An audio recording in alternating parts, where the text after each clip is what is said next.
What's next for a neighborhood under siege? We'll have to wait and see. Reporting live, Sadie Sinclair, Channel 7 News. I'm going to start what will be a mostly light episode with, I'll say, a grayer opening in April. Most everyone who is listening to this will know that Sam Altman's house, Sam Altman of OpenAI and ChatGPT fame, his house was attacked twice. First by 20-year-olds who drove out from Texas and threw a Molotov cocktail in Sam's direction. And the second shots were fired from a car by a couple of people who live in San Francisco. And Sam clearly got a hint because he has responded more recently with releasing a, probably ChatGPT written response that involves pushing the idea of universal basic income for people who are certainly going to lose jobs or just not be able to find a job that offers a living wage. And so he is proposing universal basic income as a way to stem what will certainly be like more instances like this, more warehouse fires. He also made a very public apology to the people of Tumbler Ridge in British Columbia and Canada because ChatGPT had been helping the alleged shooter, an 18-year-old who was very into ChatGPT. ChatGPT, OpenAI knew about the potential danger, didn't report it. 8 people ended up being shot, and this was huge news in Canada, although in the US, where the corporate media barely reports on mass shootings and the negative sides of AI, you weren't seeing a lot of corporate media reporting on it down here. Billionaires like Sam Altman obviously benefit from the current system, so I don't buy either of these screeds that he released in the past week or so. Before I get to the movie that I'm going to discuss with Deedee and Jemma, they're back. We'll play a little clip from social media that I did.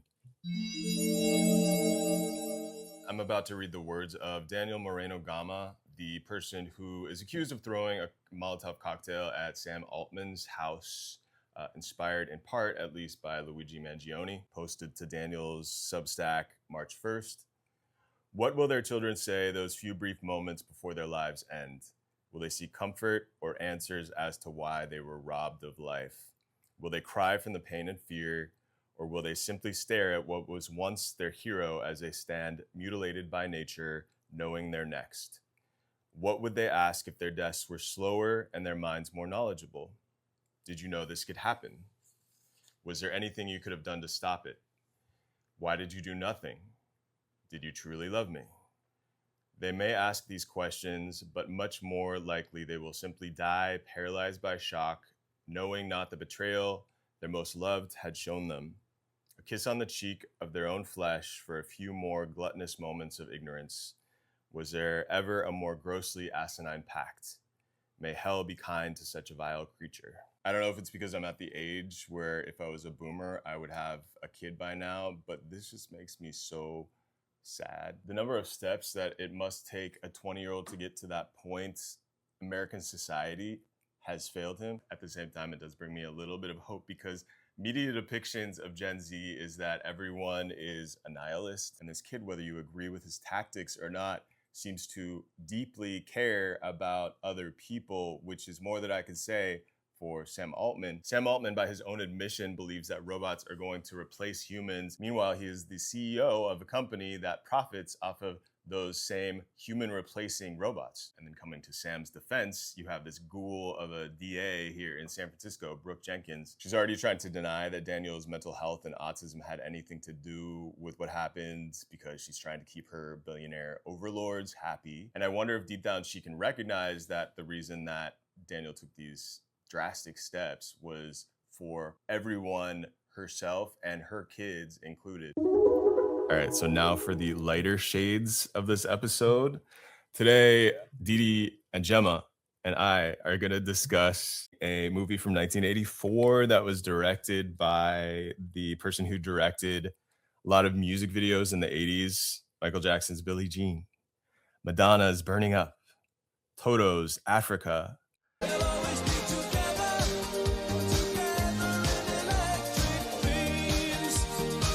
And it's basically the story of Frankenstein, but sub in Frankenstein for AI. Thank you to everyone who's donating on Patreon, patreon.com/sadfrancisco. Anything you have to spare helps. And you can also get shirts and hats if you want to support that way at sadfrancis.co. And that is all for this intro. The three of us have returned to bring you another SF set movie, San Francisco set movie. And I'm joined by Jemma. How are you, Jemma? Hello. I'm doing okay. I'm excited to talk, as always. And Deedee. Happy to be here. Had a fun watch. I did make something of this, I will say. Sweet. Yeah, I am feeling fairly chaotic. The world is on fire. There are warehouses on fire. I guess that's bringing me some optimism. Waymos are on fire. Yeah, Hey, and They I have do been think in the past. this does forecast a lot of the sort of madness that I feel like we're experiencing, and like how you get to the place that we're at in some ways, like intentionally or unintentionally. So I think that's what made it such a sort of like, when I say fun or like pleasant, to sort of be able to map and plot those things out. Right, because today we are talking about Electric Dreams, 1984 movie that, I don't know, it takes place largely, is it like Pacific Heights is where they seem to live? Yeah, maybe Pacific Heights are not far from Russia now. I couldn't. The street, one of the streets is made up, I think. And you can see it in the background. I zoomed in. Oh yeah, okay. Well, we'll get into that. We're going to be talking about a movie that is kind of based in the city, that was like an 80s rom-com with a sci-fi angle as well, in which the computer becomes infected, or not. It doesn't become infected, but rather the main character begins Miles begins feeding a computer so much information that it becomes close to alive, and we as the audience are meant to decide if, I guess, the big tech needs to be reined in. What were your first impressions, Jemma?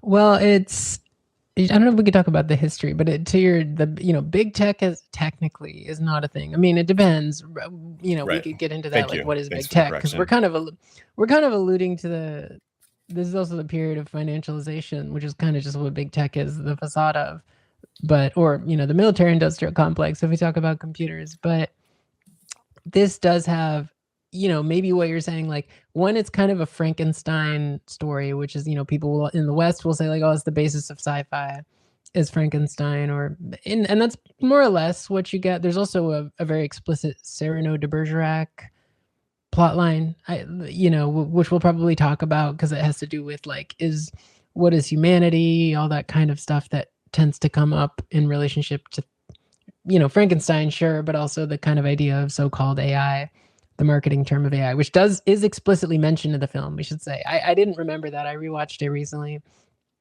And noticing that the Miles brings up the word, I think he says artificial intelligence. He doesn't say AI. He doesn't have the truncated version of it. But I would say, yeah, it's kind of, because this is made around when the personal computer comes out, like Apple, I think it's Apple II or something. These are according to a lot of the Wikipedia notes. Sorry, we didn't, there's a lot written about this, weirdly, for it being a flop.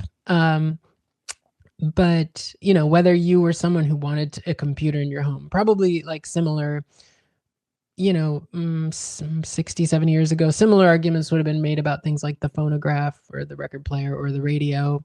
Like, do you want one of these in your home? Or, the whole idea with microwaves in the 80s was a big thing. Like, do microwaves cause cancer? So it's a similar kind of, we could talk about this. I think it would be an interesting argument. Is this meant to be a critique of tech or computers or whatever we consider these things? Or is it meant to be, in which this would be more where I lean, a kind of way to ingratiate them to you, and you've had other people in the past, like Martha Kenny talked about AI on your show. So that would also be a good episode for people to click on. Definitely. And yeah, I just looked it up, the Mac 2E program, in which, like you were mentioning, this is the time that personal computers were starting to enter people's lives. Also, the larger companies that made PCs, and that Apple was forcing them down our throats, basically selling the American population on bringing this technology into their homes, into their schools, offering free computers to get kids started, and sucking on the teat of Apple from a very young age, and to get excited about innovation and possibility that having a computer around could offer. Deedee, had you seen this movie before? No, I had not seen this movie. I had not heard of this movie. So this was something that I was just going into off the strength of the curiosity and the angle that we sort of discussed when we were deciding what to have be our follow-up from Dirty Harry, and the fact that there was this sort of particular AI angle and the sort of creep, because I feel like it's a bit muddy, or like feels a little ambivalent in terms of like the direction it went in for me around the computers. And that's where I was wondering, like, this sort of intentional or unintentional commentary, and like how much I might just be able to how much I might be able to read onto it in retrospect, because I've seen where things have ended up, or like where we are now. Mm-hmm. But even like to go back to Jemma, what she said in terms of like the Frankenstein reference, I had written down the opening sequence, which is like the computer text sequence at the beginning. It's like, hello, is this a story? Yes. What type? And then the answer is fairy tale for computers. So then I was like, well, what does it mean to sort of be like conjuring a myth and saying that it's like for computers? So it already kind of starts with a sort of misdirection that this isn't a fantasy for like users and the people that will come to engage with this technology, that it's like for the computer itself, and that like myths and fairy tales are these. And I think in many times, like in anthropological studies, myths and fairy tales are the sort of like grounding sort of narratives for cultures and civilizations in certain ways. So then like, what are they then getting at? That this is like the moment that computers are becoming almost autonomous and like get to have their own, like there's computer culture. It's not even just like tech culture, which we would maybe associate with people themselves, but is casting it in this particular way of like, this is actually for them. That was like the initial signal. I was like, well, okay, what is going on here? Like, how does that then color and order the way I'm trying to think about this? And then from there, it just kind of all went loose. Like those first 5 minutes of the film, I took just a ton of notes on just the dialogue and what was actually being said and presented.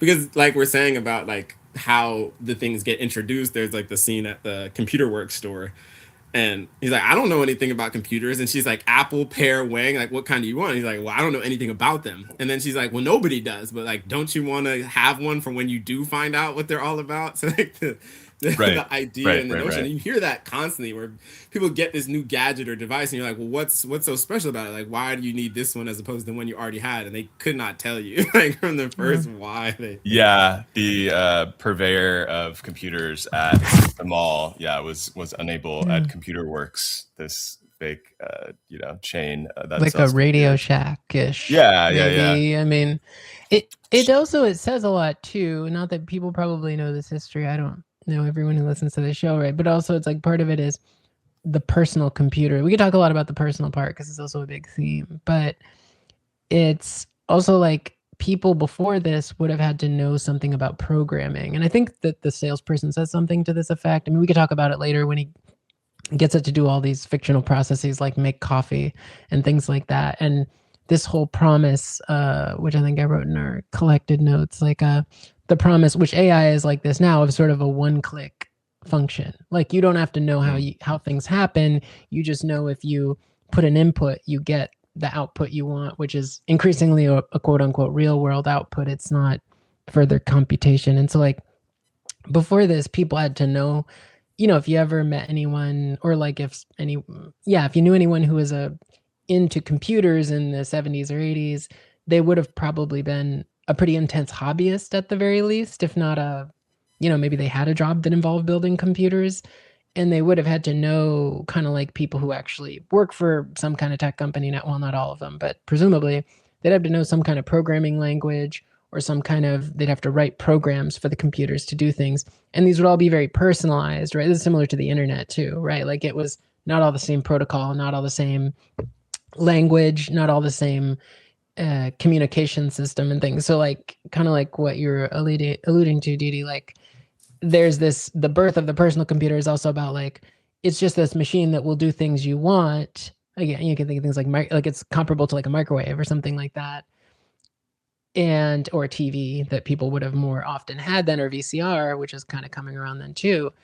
And you don't have to know what it is, or how it gets the answers or how it does the things it does. It's just, it's this consumer product that you're which, and all the implications of that, you're not really supposed to know about it, or not just know about it, but be kind of informed, right? The way that consumer is this sort of, it's meant to be not just alienated, but kind of not knowledgeable or uninformed relationship to this thing, right? So you don't know what and we see that in the movie. It's of course maybe arguably one of the central themes. Yeah.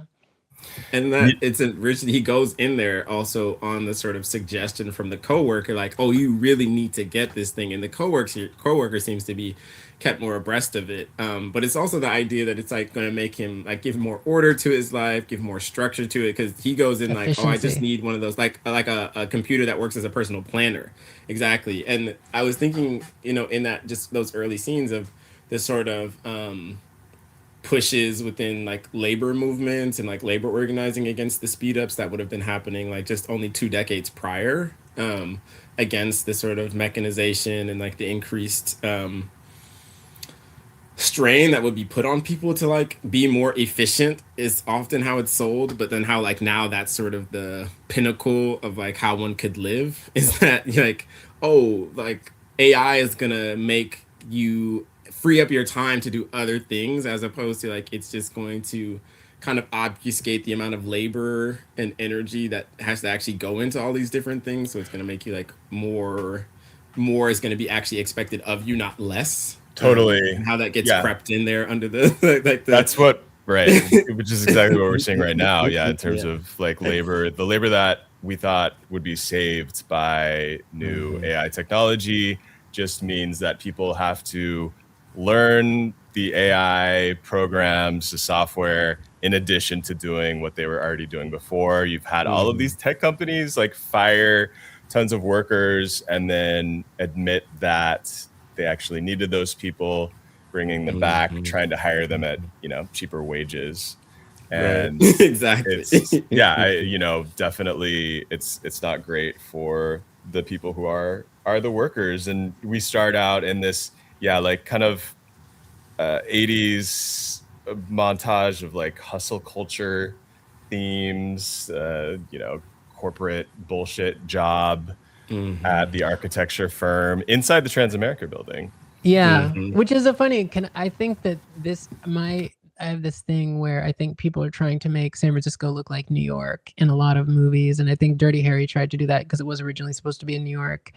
And I think one of those first architectural shots where it's like he's an architect, you think that's going to be a central theme, which we could talk about that too. But the canted lower angle shot of the Transamerica building, which, you know, is very New York cinematography. Like, it's very much the way New York looks in countless movies, but it's not really a visual relation. That's not really what people experience or think about, either cinematically or not. San Francisco, I mean, you go back to like Hitchcock films or anything famous people would see. It's very much shot in that kind of corporate grammar. And there were these headlines in the 80s in San Francisco papers. I probably brought this up the last time we talked, where it was like Manhattanification. This was like a fear in San Francisco, was like, oh, they're trying to make it, which is funny that, you know, it's not Brooklyn, wasn't the reference then, but, you know, it's Manhattanification. They're trying to turn it into this sort of corporate culture, which is a theme, and a big theme in this that we're kind of alluding to. It's very big in the 80s in a lot of cinema too, right? Like Wall Street, Working Girl, all these. I mean, there's dozens of movies that are about, you know, the yuppie kind of boom in the financialization in the US is exporting its industrial base to other countries, right? Like Hong Kong, and then now mainland China. And they're really trying to make it look denser than it is. Like, yes. you mentioned with those opening shots of the Transamerica building, after we get the credits, where you can tell what we're going to get is like yesterday's vision of tomorrow throughout. You know, it's so hard to, because the aesthetics of tech devices change so often, to kind of delude people into thinking that there's been a lot of innovation going on, when that innovation is often just like superficial aesthetic, like a change in the color of the shell of your laptop. Yeah. And oh, go ahead. I was gonna say the other part. I don't know if we missed the scene. There's the airport scene. Is that the first scene, or is that? Mm-hmm. Yeah. That seems like a big thing. We don't have to get into it now. We could talk about it later. But the woman listening to the headphones. Maybe we'll like talk like about the I don't know if we'll give like a short plot summary, because like we've talked about, this is essentially giving us Frankenstein wrapped up in like an 80s rom-com. And so we start, and it's the flight to SFO being delayed by inefficiency. One of our one of the fake airlines, and inefficiency, hustle culture. He's afraid that he's going to be late. Miles is going to be late for getting back to his architecture firm back in San Francisco, and he turns to someone in the airport who asks for bananas. And it turns out that it's just someone who is listening to a language cassette tape, trying to learn another language, and or rather trying to learn English. And it appears that like she's giving robot, right? Yeah, I'll just say, again, depending on your age, but this is also before my time. Well, actually, I think it's before all our times mostly, but Walkmans were very new, right? So people didn't listen to sound privately like that. It's not, headphones existed much longer before that. Headphones go back to the early 20th century, but Walkmans were new. So that was a big thing. And it's kind of funny you don't see it, because you see this in a lot of 80s movies where, even outside the US, where kids have a Walkman and the parent is concerned that the kid can now listen to music that the parent can't supervise, which also has a lot to do with, in American culture, why there's like generational rifts musically increasingly. And from this point, it happens before that, but because not the whole family doesn't listen to the same music, which is, and in general, this says a lot. We could go down, I don't want to go too far down this road, because we'll talk about music and sound, but this is a big theme for, kind of the social alienation of tech and techies. And we'll talk about, we could talk about this in terms of organizing stuff too, and the sort of techie affect. But yeah, it's a moment where you're in public, and speech, the core public act, is not for you. It's the person talking to themselves or talking to the tape recorder, if you will.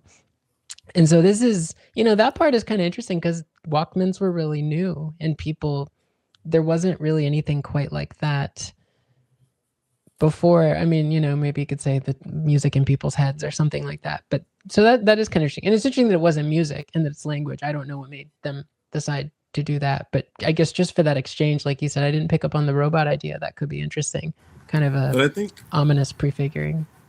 the language thing kind of persists throughout the movie alongside the kind of matter of music. Like it's not to skip too far ahead, but that's like the crisis with the song. So I can do a melody, but then what lyrics am I supposed to are supposed to go with it, sort of a thing.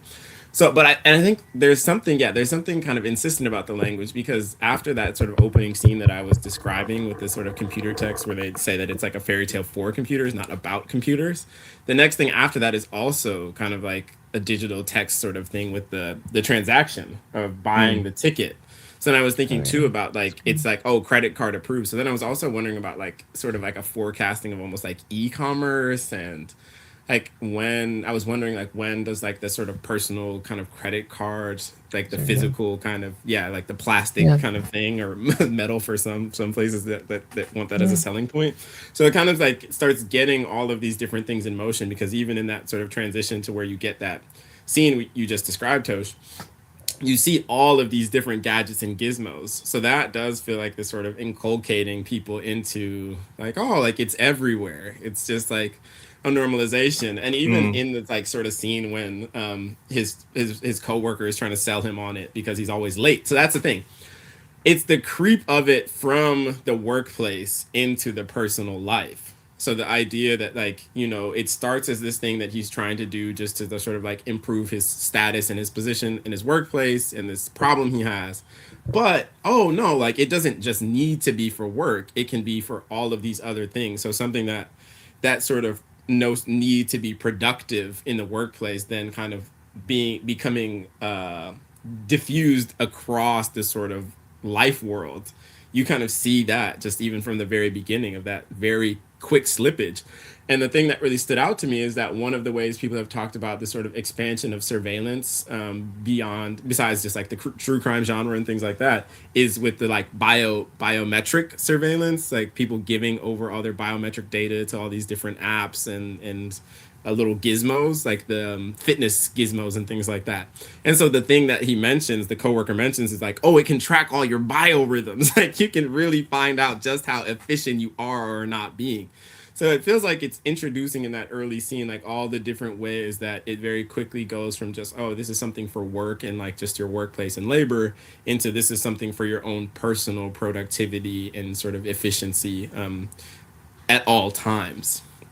Right. Well, yeah, he's trying to buy in one of the early scenes at Computer Works like a Casio day planner, and it's pitched to him by the sales assistant as a way to stay one step ahead of obsolescence. So they're already introducing this idea. It's the computer, she says. She's like, you should get the computer, like forget the planner. Because he goes in to get the day planner. She's like, no, you don't need the Casio day planner. Yeah. You should get the computer because you want to stay one step ahead of obsolescence. And it's that cycle, it's that repetition that is like, so, I mean, it's just ingrained nowadays. There's sort of like planned obsolescence that I feel like we all are very privy to, but so many people still give into, and like buying the next product before their product is. There's nothing wrong with the product they have, or sometimes the product that they have, they're like, oh, it's shot in a year, 2 years, and people are always like, oh, you always know when the next device is coming out because the one that you have stops working as well as it had been working. So that's where I was like, sometimes it felt very like it was like there was some foresight. Like, what are you? Were they already doing the planned obsolescence then? I mean, I remember when I was like part of a class action with the iPhone, and Apple's supposed to be better about caring about the consumer, and they had basically the settlement was around the battery life of one of the iPhone models, and it was giving out at like a very convenient time for Apple, because it ultimately meant that the battery was going to read as being like, not not good anymore, so you might as well get a whole new phone, was the takeaway. And whatever settlement you get out of those things, you know, it's amounts to pennies. So we have a lot of montages is one thing that I'll mention throughout, which is very, you know, it's like an 80s device I think of. Yeah. And we also, so like there's only a few characters too. We have, you know, Miles, a few characters that we come back to. We have Miles, who is Lenny von Dolan IV. And so he's maybe known for like Twin Peaks and Fire Walk with Me. He's been working. He's like, isn't the movie Teeth? People like that or don't. Yeah. And Virginia Madsen is his love interest, who you know, I guess she was a little this was one of her first roles, her first big roles. I mean, people may remember her, to keep it in queer references, from Candyman, the original and the horrible new one. The original written by a gay, made by a gay person. I think they're the director, I think it's the writer, who is kind of like a cult. And then the terrible new one by, I want to say that's Nia DaCosta, whose films I can't stand. The quote unquote woke Candyman. Yeah. Yeah. It's just bad, but we could call it the woke Candyman. A lot of center frame geometry. We have like so basically Miles like ends up getting the computer, taking it home, personalizing, customizing it, doing the thing where go ahead. Should we talk about the architecture firm? Because that does feel it doesn't really come up for how it's not a very well written movie, but you think it's good. So we get it first. We get these shots of his corporate life, which you all have been kind of alluding to too, and talking about why he gets the computer, which I think is worth, you know, we don't have to dwell too much on it, but I remember, I want to say it's in the beginning, the boss talking about the firm says to people, I wrote this down, he's like, responsibility and dependability, constant imagination and vision, which sounds like a tech company in terms of that kind of spirit again. So he originally works for an architecture firm, and this kind of emphasis on innovation too, which is maybe a little less talked about in those terms in the 1980s, but is obviously the, you know, one of the core terms of the tech 2.0 thing. And then we could talk about this later. It is a very absurd premise, and this is also why I feel like the movie doesn't feel very San Francisco. He's supposed to be building an earthquake-proof brick, which doesn't really make sense, because as people know, and this is a San Francisco fact, just to keep it like there's not that many brick buildings in San Francisco.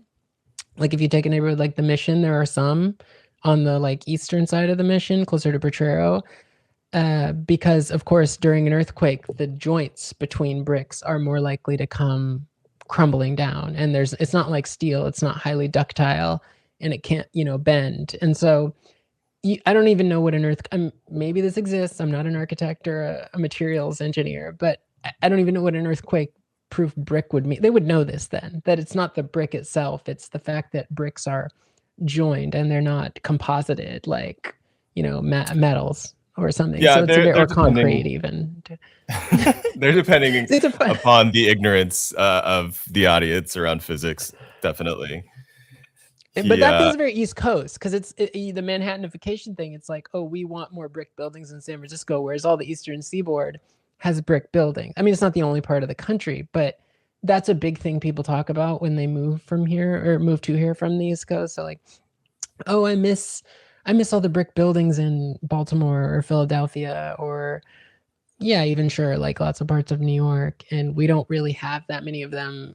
I don't think it's just earthquakes, but that is a significant reason. And, you know, you could have an old brick building now, but you would have to have it retrofitted, which would be very expensive. And I don't, you know, and also as a small note, this is 5 years before the big earthquake in '89. So it is, I had to look, because I was like, wait, is this, you know, was this made after? But then, you know, I was like, oh, it was '89 in my head. So that, and like the lack of basements is what I remember about, like, you know, people coming to California and experiencing earthquakes would have to deal with no storage in the basement below the house. Yeah. More of an attic kind of state. So he has basically brought this computer home to try to automate his life so that he can focus on creating this brick that never materializes. Pun intended. And he, the PC starts to come alive we think, we'll get into like debating. You have to stop there because you have to go into the white collar crime aspect of this, because somehow, some way, in an unexplained manner, as he's just learning this computer, he somehow figures out how to connect his personal computer at home to the servers at his job in the Transamerica building and guesses the password of his boss, which is like Rapunzel or something, and then is like trying to upload all of the information from those computers at work into his personal computer at home, and then it starts to like overheat, and then it starts like getting so discombobulated. And this is where like the ignorance and like the novice nature relative to tech comes in. It's like, oh, what do I do? Let me pour a bottle of champagne on it, and that's like the radioactive spider in this movie. And that's But before I forget, the thing about the surveillance bit too, the conversation where his friend is telling him, the like, elevator, his coworker, it's all shot as though, like, the way you see it is though it's CCTV footage.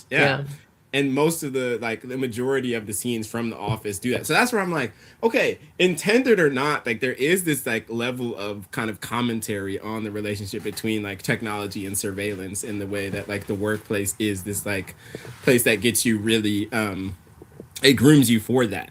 In that particular way. So that stood out. But then all of that surveillance like just disappears, because all of a sudden he's like doing white collar crime and like downloading all of the like personal, like the data from his job, his architectural firm job, onto his personal computer, which causes it to then overheat and like malfunction. And he's like, oh, what do? I know, I'll pour champagne on it. And then that's where things pick up.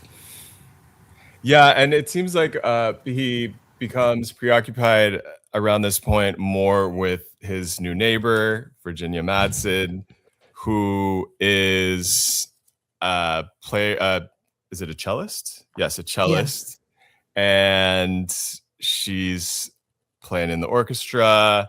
She seems like early on in her career, she's obsessed with music, and he wants to figure out a way to use the computer to court her.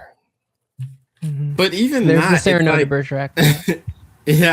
Even that, it's like that's not even really initially his intention per se. And this is where that sort of question of like the computer being mimetic versus like, starting to develop its own kind of autonomy sort of comes in, because it's after he leaves the house, he's like running out the house, he's late to work. That's the thing. So he has this whole fight with the computer, then he's like running late to work because he like overslept, struggling with it. And then as he's running out of the house to go, then she's there like moving in.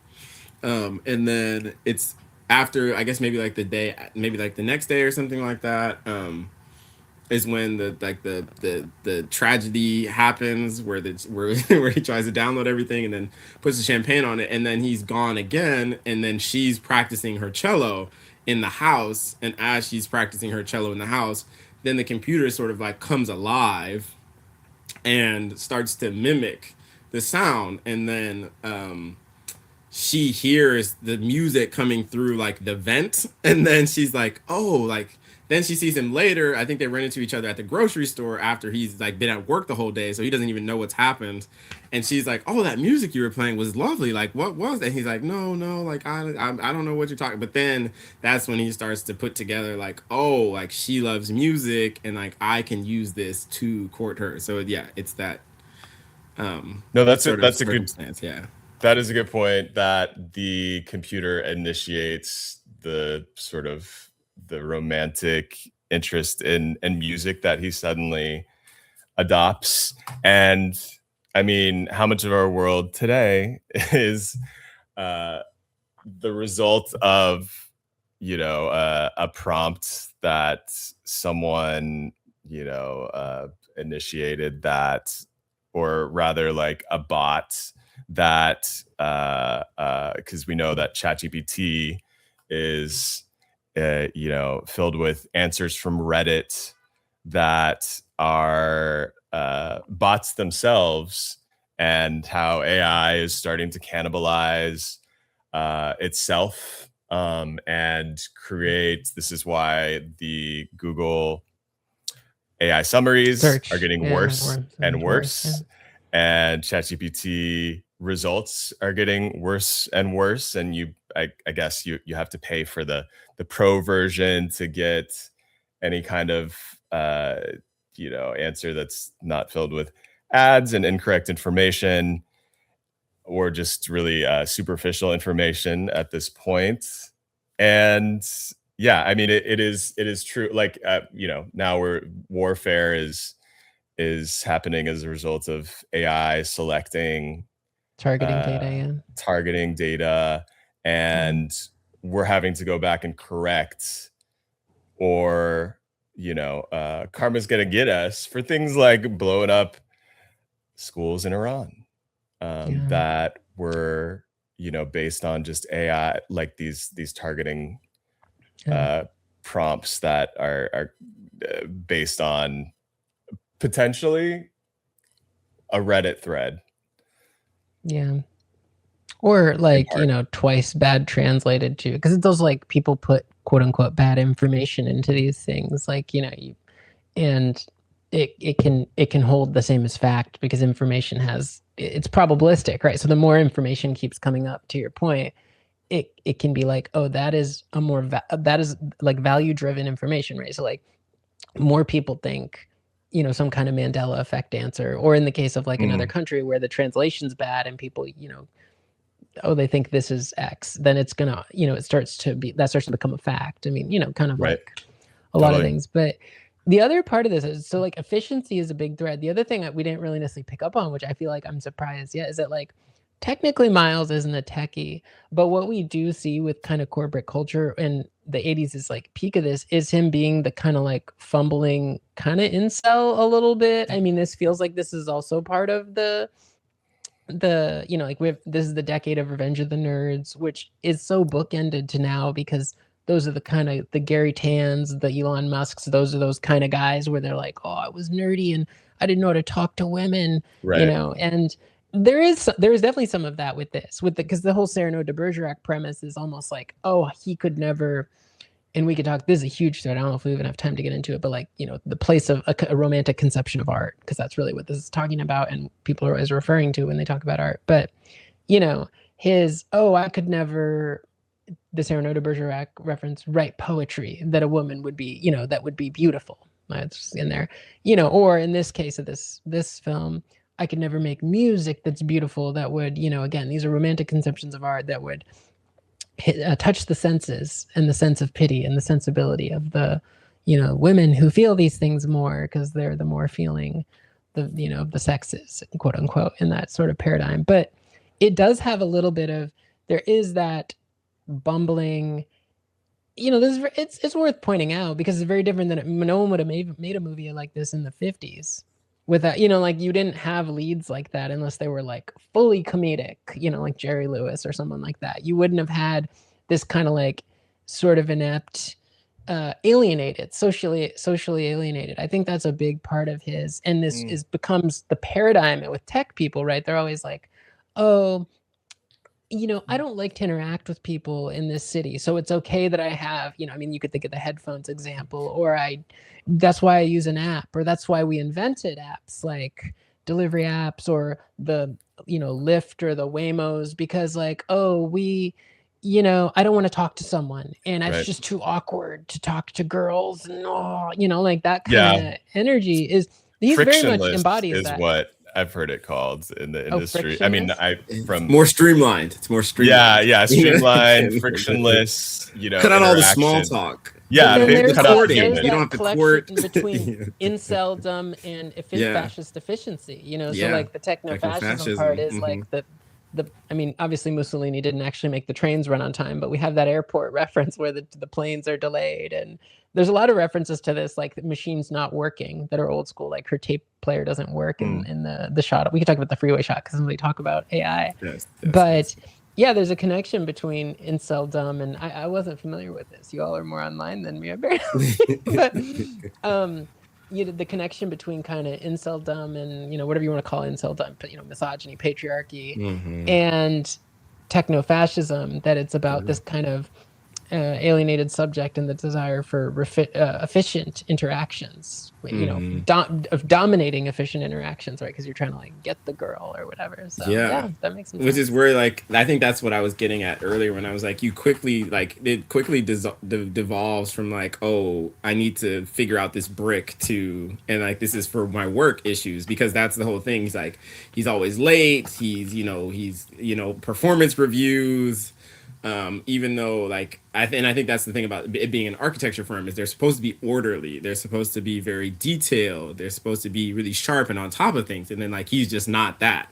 And so he's kind of like the oddball, and so he's trying to really, and then like you were bringing up with the brick thing, like he doesn't, like he's so off that he's like trying to work on this project that's literally just like nonsensical.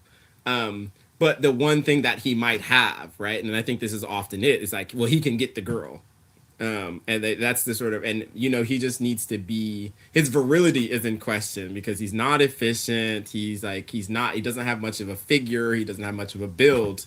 He's like kind of a, just like unremarkable, I guess you could say, is like how that it might be a fair description in terms of like the context, like you're saying, Jim, of like the Western star, and I thought that stood out because like one of the first things that gets played on the computer is like a Roy Rogers. It's like the Roy Rogers show kind of outgoing thing. So like you get that sort of Western angle that gets brought in, and like this sort of early sort of celebrity in television, but. Yeah, like he's just some guy. He's just some guy in the sort of sphere of things. And even I think you get that juxtaposition of like, well, you can even be a nerd who's still like a heartthrob, who can talk to girls because I think his name is like Billy or something like that. The like person who sits in the chair behind Madeline. At the also in the orchestra or whatever. Yeah, in the orchestra, like first day, and he like drives like a sports car. He's got his leather jacket and his driving gloves and everything like that. So then you also get this like macho versus the inside. Like it's like what we've become accustomed to as the sort of juxtaposition that like Revenge you're saying, of the Nerds. Exactly, quintessential sort of figuration.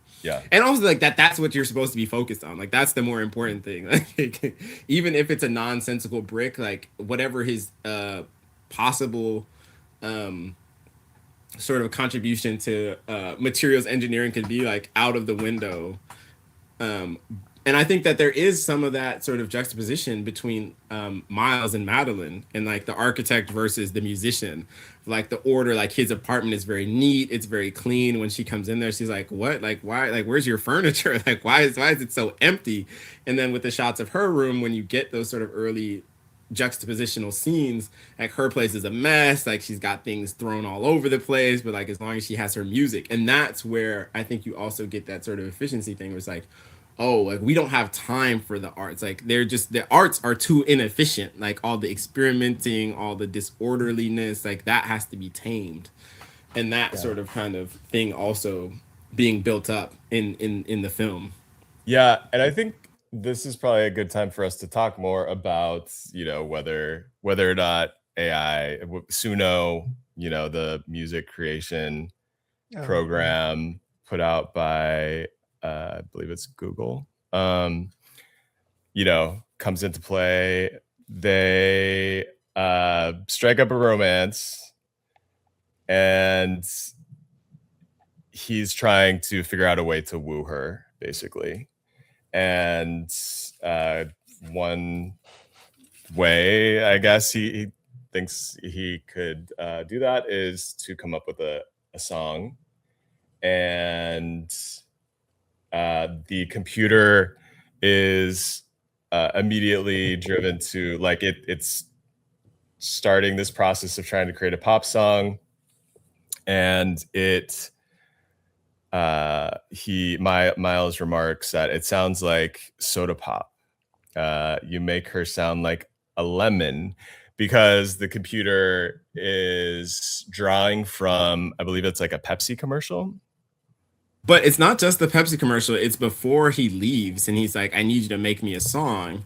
Before I think that's he's like goes out on the date with her. But before he leaves, he's like,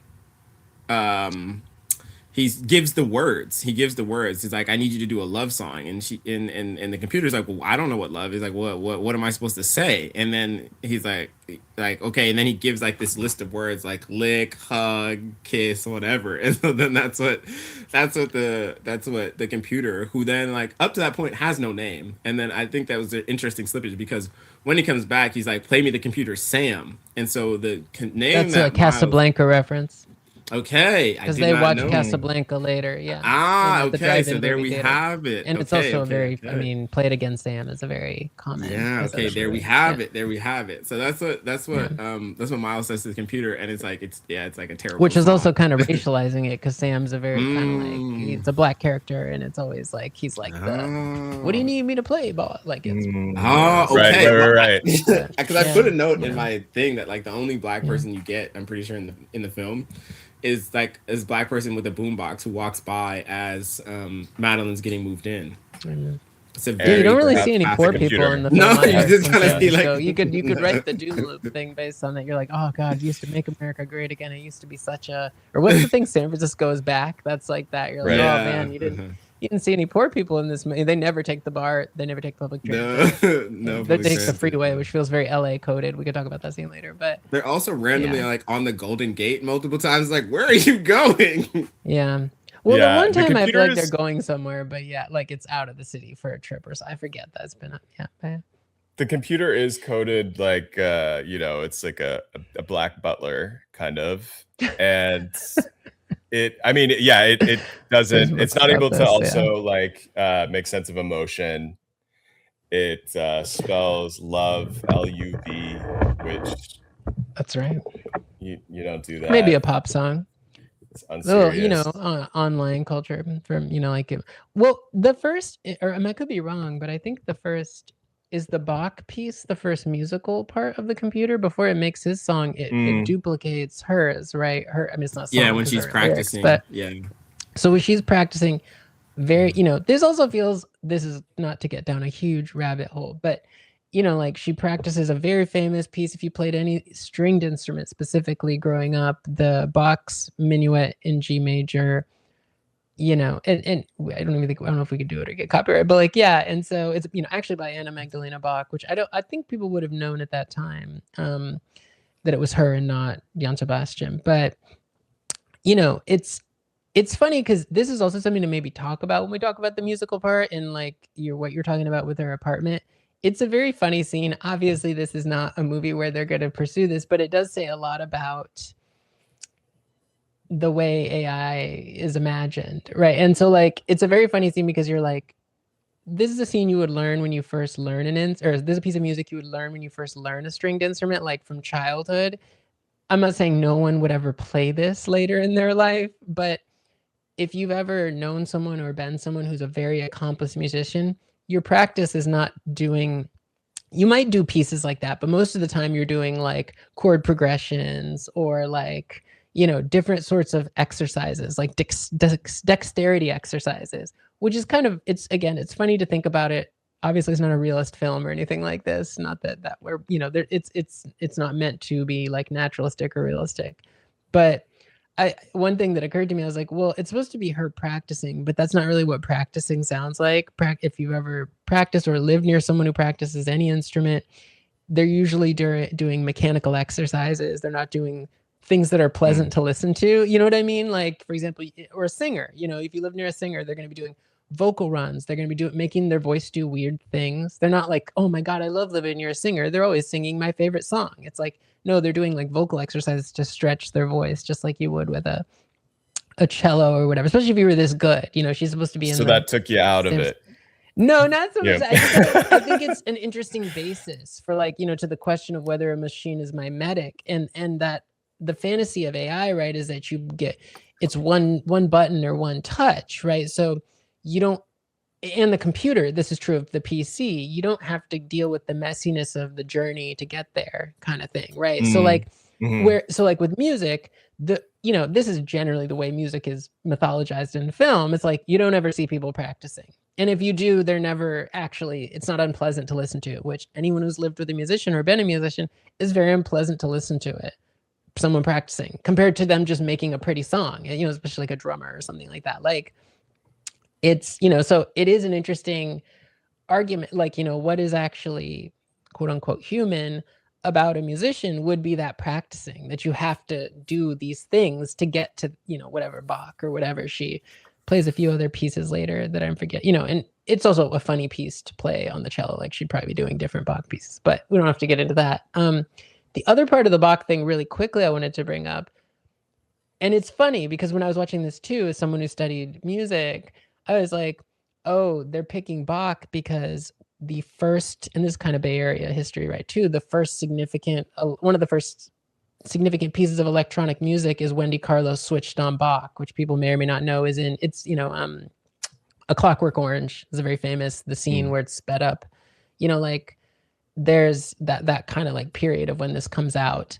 And so I was like, oh, they're picking that as a funny tongue in cheek because anyone who's into like, I guess in the 80s, this wouldn't have been that many people, but who's into like electronic music would know that like, the first synthesizer, one of the first synthesizer albums was this Switched on Bach album. And so I thought that was kind of why they're picking it. But it was also funny because people were using computers in the 80s to make music. So it was funny. This is also kind of supposed to be the novelty, like to pick the decade before this, Stevie Wonder was one of the, first popular in the 70s where he, made just this flawless run of music, was one of the first popular stars, we'll say, to use, the Moog and Korgs and things like that, these synthesizers. And so it is kind of funny. I thought it was funny that but it also goes to the way maybe the computer is supposed to be mimicking, Western civilization trajectory of music, because it starts with Bach, where many people would say, not really, but like in a pop cultural way, that's the beginning of Western music, Western Bach, that kind of modern Western music, maybe. I would not have thought that, but yes, romantic. I mean, it's because it's talking about a romantic conception of human. Like I said, you could go down a rabbit hole, so we can put a lid on it if people want. But yeah, so like you would start at Bach as the first major romantic composer, and then it goes to electronic music because the pop song that he writes for it, which would be very much the 20th century, like the babies, the loves, all the when people do a parody of a American pop song, they would put baby, love, all these things in it that kind of to your chat GPT Reddit point. But without going too deep into it, because I think the idea that one is human through the kind of romantic Enlightenment conception of music is definitely in this too. And that's why they also would start with Bach. But it's also a convenient sort of juxtaposition, like to make in relation to like that sort of ambiguity or like sort of ambiguous sort of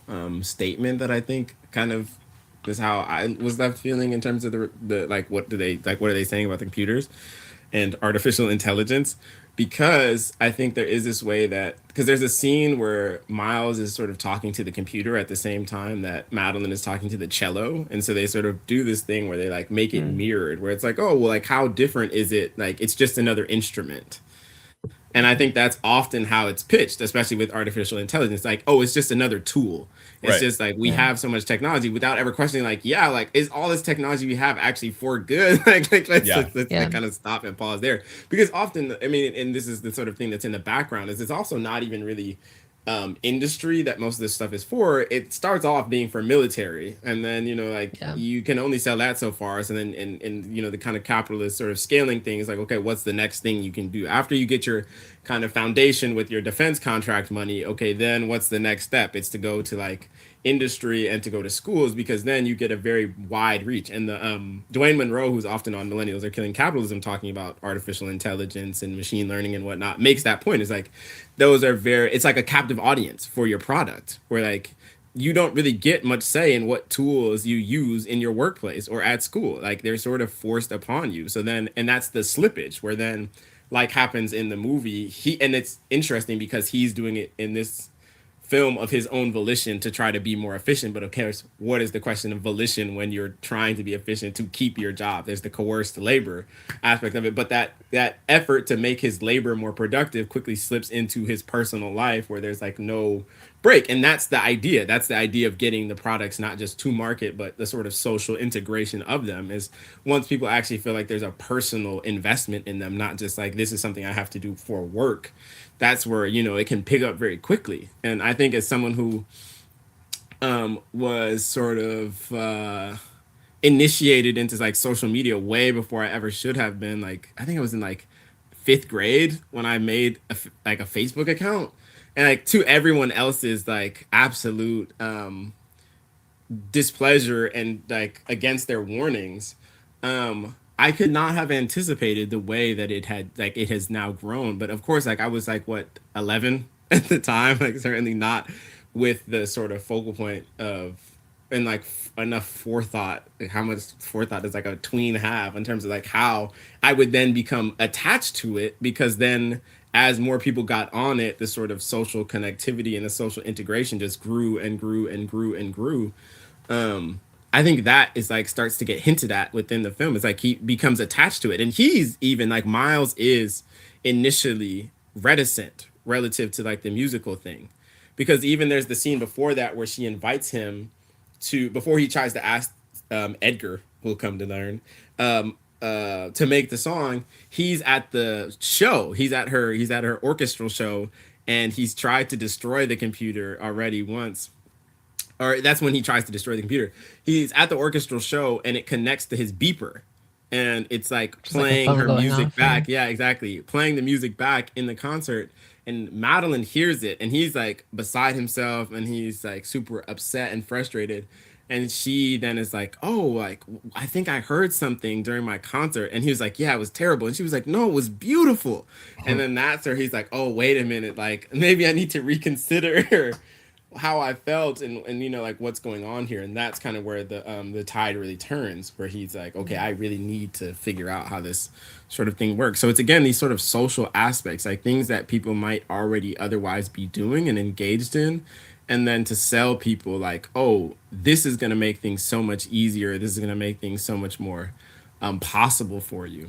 And yeah. I think it's really funny that that's how it goes, because you get when they're in the car and he's bumbling around again and doing the sort of, there's like the sort of like another incel sort of scene. The music playing in the background is like Can't Hurry Love. But that's precisely what he's trying to do, is like, how can I skip all the steps and get to the point where, you know, she really wants to be with me.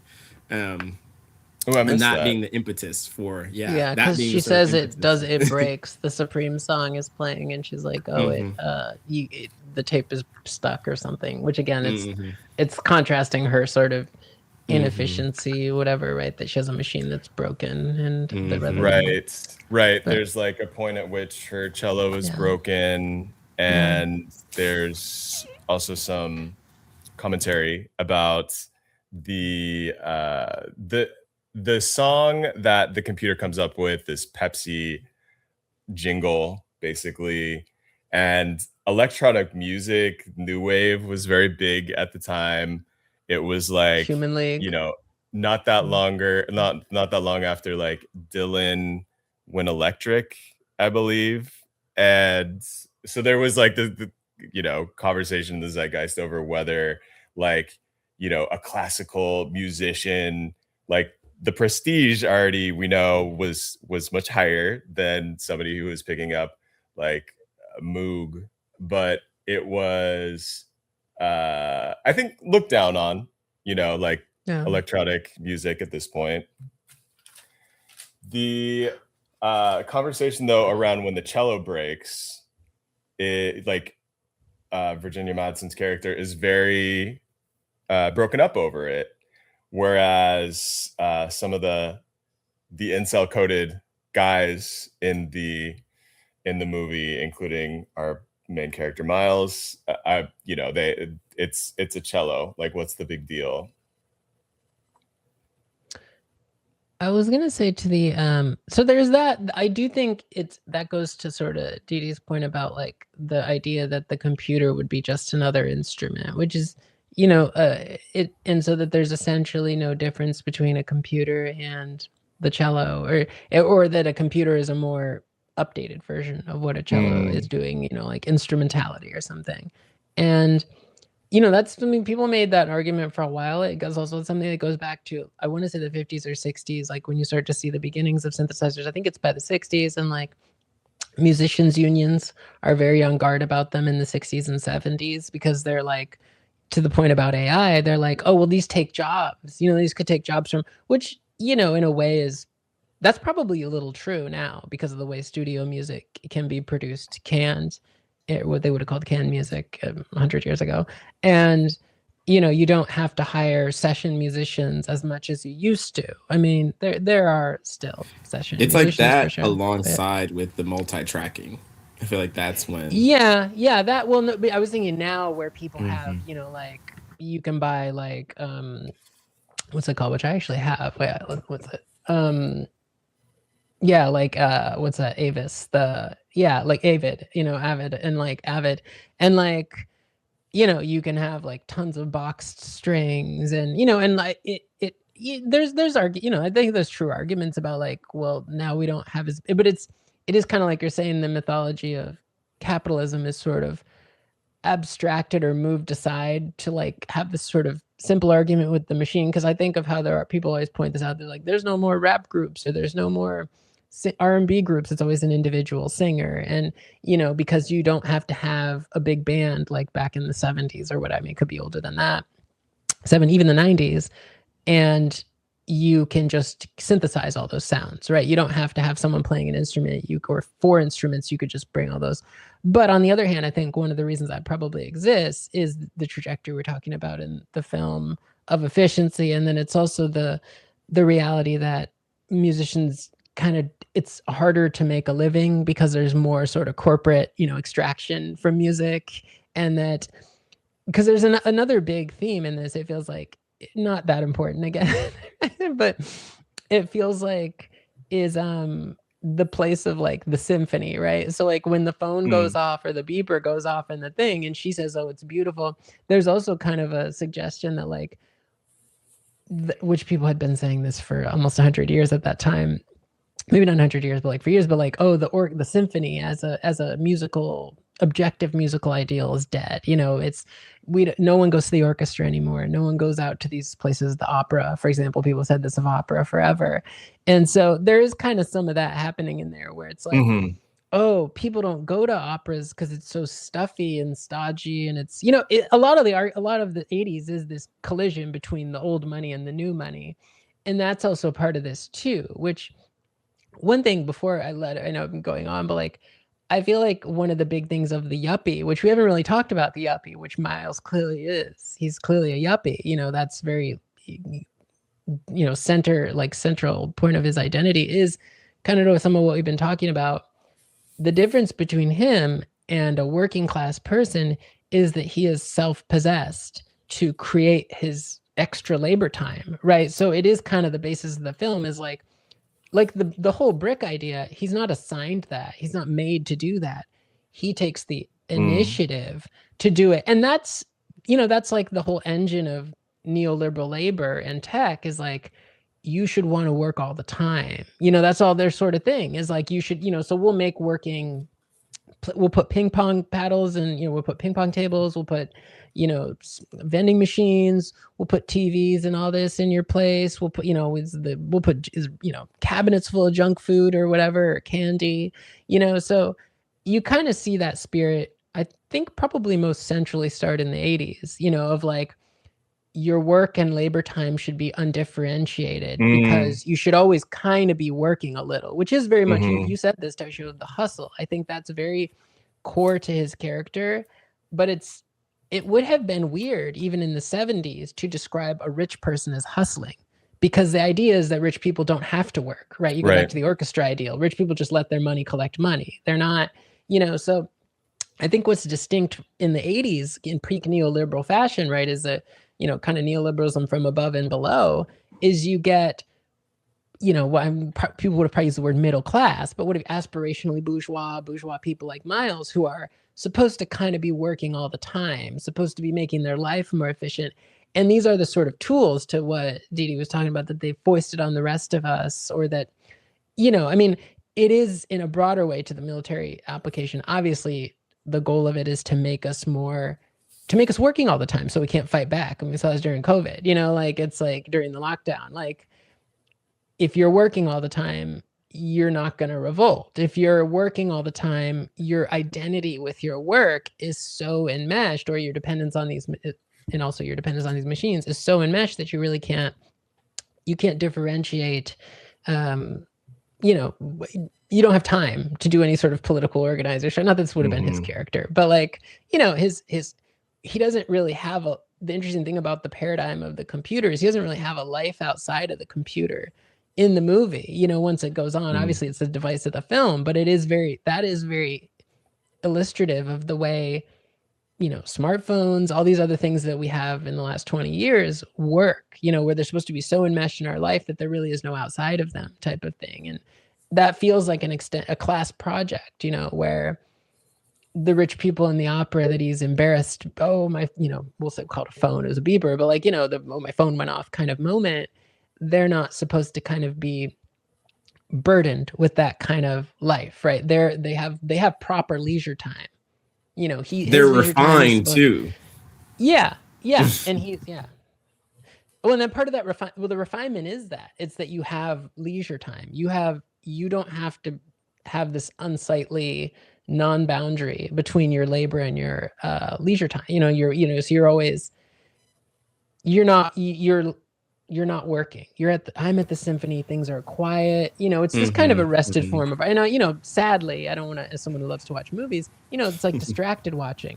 Every art people now is kind of partially distracted. Again, people writing about this in the middle of the 20th century too, but, you know, whereas that kind of captive relationship to art is, you know, kind of, I wouldn't say disappearing, because there are people who, you know, but it feels like it is becoming more niche because of the kind of Miles character that more people are, where they're kind of always working, kind of always on call, kind of always hustling. There's no real division between those things to stop, watch a movie, stop, watch a symphony, which people would have never compared in the 80s anyway. But now there's also like, I think social media in some ways has allowed it to sort of be revived, because I actually do find that among, you know, I went to a college preparatory school from like 4th grade through high school, same school, and then went to Columbia for undergrad. And, you know, so the majority of the people that I went to school with, like, that is, in a lot of their ways, is almost like a hybrid form between the like yuppie and this sort of like older, what we would maybe see as like antiquated form, because they are like wanting to have summer homes, and they are wanting to like go to the symphony, or say they've like, yeah, like that, like to go to like Lincoln Center, especially like having gone to school in New York, like for people to like post their pictures and have like, you know, not just be there, but sort of be in mode, and to have dressed for the occasion, and sort of like know these protocols and know these manners that it would have seemed would have died out with the sort of yuppies. It's like, yeah, has experienced this big revival where like that's such a statement moment when people would like post their and I think, you know, this sort of university context is one in which that can like be reproduced, because I think that was a sort of context where people's introduction to that would have come, and to like, yeah, be able to turn their nose up in a particular way, like, oh, well, you don't know nothing about it. But as you're saying, Jemma, it's also at the same time where it's like, but like you also don't know anything about it, because like you're seeing Bach, like you're seeing this like introductory level piece as like the sort of pinnacle of that genre, and it's sort of like the bottom. So there's this like really weird, strange, like amalgamative, like yuppie crossing with like an earlier generation of like old money that is really like insidious and very strange, but I do find myself encountering among my age mates. Yeah, I've seen it certainly, like, you know, people just kind of performing this idea luxury. Of what they think old money, luxury is. What is it called? Status? I think it's a very narrow. I think it's a pretty narrow, like in terms of these aren't the people who, like with the old money from when I was growing up, that would be donating to these institutions like the conservatory. Like those things are probably going to be gone or much smaller scale in the next 10 years or so. And it's because the people with all the money, they're not contributing to these organizations the way that old money when I was a teen was still the bankroll for, you know, the conservatory. Those funds have dried up because of the tech libertarian mindset is just to reinvest your money back into tech, and you know, maybe occasionally you'll have a moment like with NFTs where there's like, you know, it's a art washing of tech that ultimately was, you know, probably more about money laundering than anything else. But I think like, you know, what you're talking about, Jemma, with the second screen culture that we're in. I mean, I was just watching some scenes from Coachella, and it's, I mean, it is remarkable how people are, you know, the phones, you know, the live streaming is 50% of the audience. I think this is also the class aspect of it. I looked at this as I do anytime I see old San Francisco, and I'm like, where would this person be now? And I'm like, Miles would be, he might not be at the symphony, but he could be at the class standing of those people now. You know, I mean, he might not be, you know, it is the symphony or the orchestra, all these kinds of, the opera, all these sort of institutions have always been very small because they've always been a very small class, right? These are the ruling class goes to these kind of things.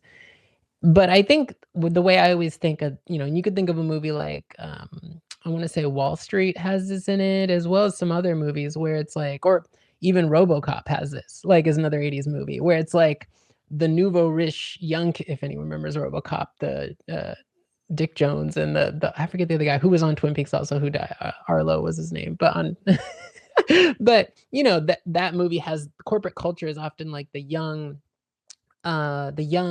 upstart fighting the kind of, you know,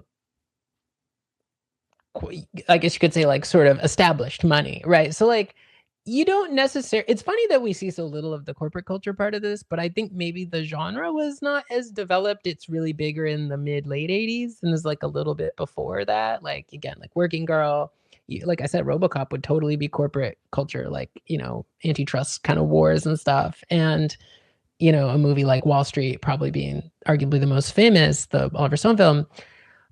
This is still a period where the genre is less, but I do think you have the same idea. And a lot of, you know, and again, it's a lot of tech people are like this. A lot of tech in general is like, you know, the first 10 years ago, the wave of it was like, oh, we're not the stuffy money like the finance bros on the East Coast, right? Is like, we're fun and we're, you know, we're kind of in their narrative, how they came to ascendance partially, even though it's like obviously they're the same people. It's that office meme or whatever. But you wear your pajamas at the office instead of a suit. But in order to sediment that, you know, I guess you could look at it kind of dialectically, right? In order to sediment that, you have to create a fake enemy, you know, and it's like obviously their actual enemy is poor people, but like, you know, Miles kind of, maybe not the word enemy, is his antagonist.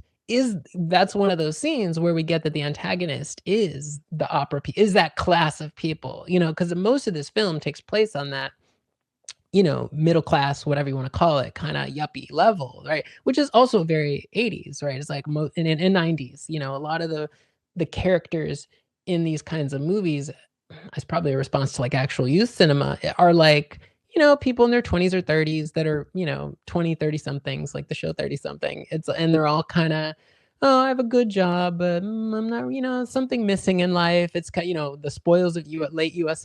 imperialism before the collapse we're living in now, especially in the 90s. And it feels like, you know, we get those brief few moments where you see his, again, maybe not enemy, but kind of antagonist is like, oh, well, I'm not like the real rich people. I'm someone who's working to be there, because why else would he be trying to climb the corporate ladder, right? With those, working all these extra time, and why would he get a computer? which is, again, the promise of what a computer can do. Also, I wrote this in our notes, worth noting from a corporate thing. It's like, one way we kind of know this is he doesn't have a secretary, right? It's not like Mad Men, to pick the show that I guess most people have seen. It's not in the 80s, you start to see this kind of figure of like, you're going to do your own typing, or you're going to do your own, because again, there's a lot of reasons for it, but this is kind of the way you expand a class position, by being like, you can be in corporate, but you're going to have to, be driven. You have to be industrious, or whatever the term the boss uses. So that distinguishes him from being like old money, like the old boss who would have his secretary. He wouldn't need a computer, he would have his secretary. But he doesn't have that, so he kind of has to have that work sort of automated for him in order to get to the position where he has, proper leisure or whatever sort of thing. So I think that's partially what's in there. Yeah. Though there is there's the moment where, before this sort of, and I guess it's like relation and succession, because there's the moment where, he's still attached to that aspirational kind of thing. And like, that's why he's so embarrassed. And even like when he goes to the back, like he's kind of still aspiring to that sort of old money thing, until she's like, no, I really love this. Like, I really loved that music. And, to what we're saying about the sort of like benefactor relationship, you kind of get the sense that like the woman he was sitting next to was one of those old money people that's keeping the symphony alive, because like she's back there talking the ritual. Yeah. She's in the back after the show. But there's I think there's the sort of moment of like strange kind of realization here that I'm having, where it's like, how much money was she supposed to be making working for the symphony, like being in the orchestra, for them to live in the same building? I'm like, what is this kind of like fantastical moment where it's like this working musician and then an architect live in the same building in San Francisco, even in the 80s? Like, I'm like, that doesn't make any sense. It's not.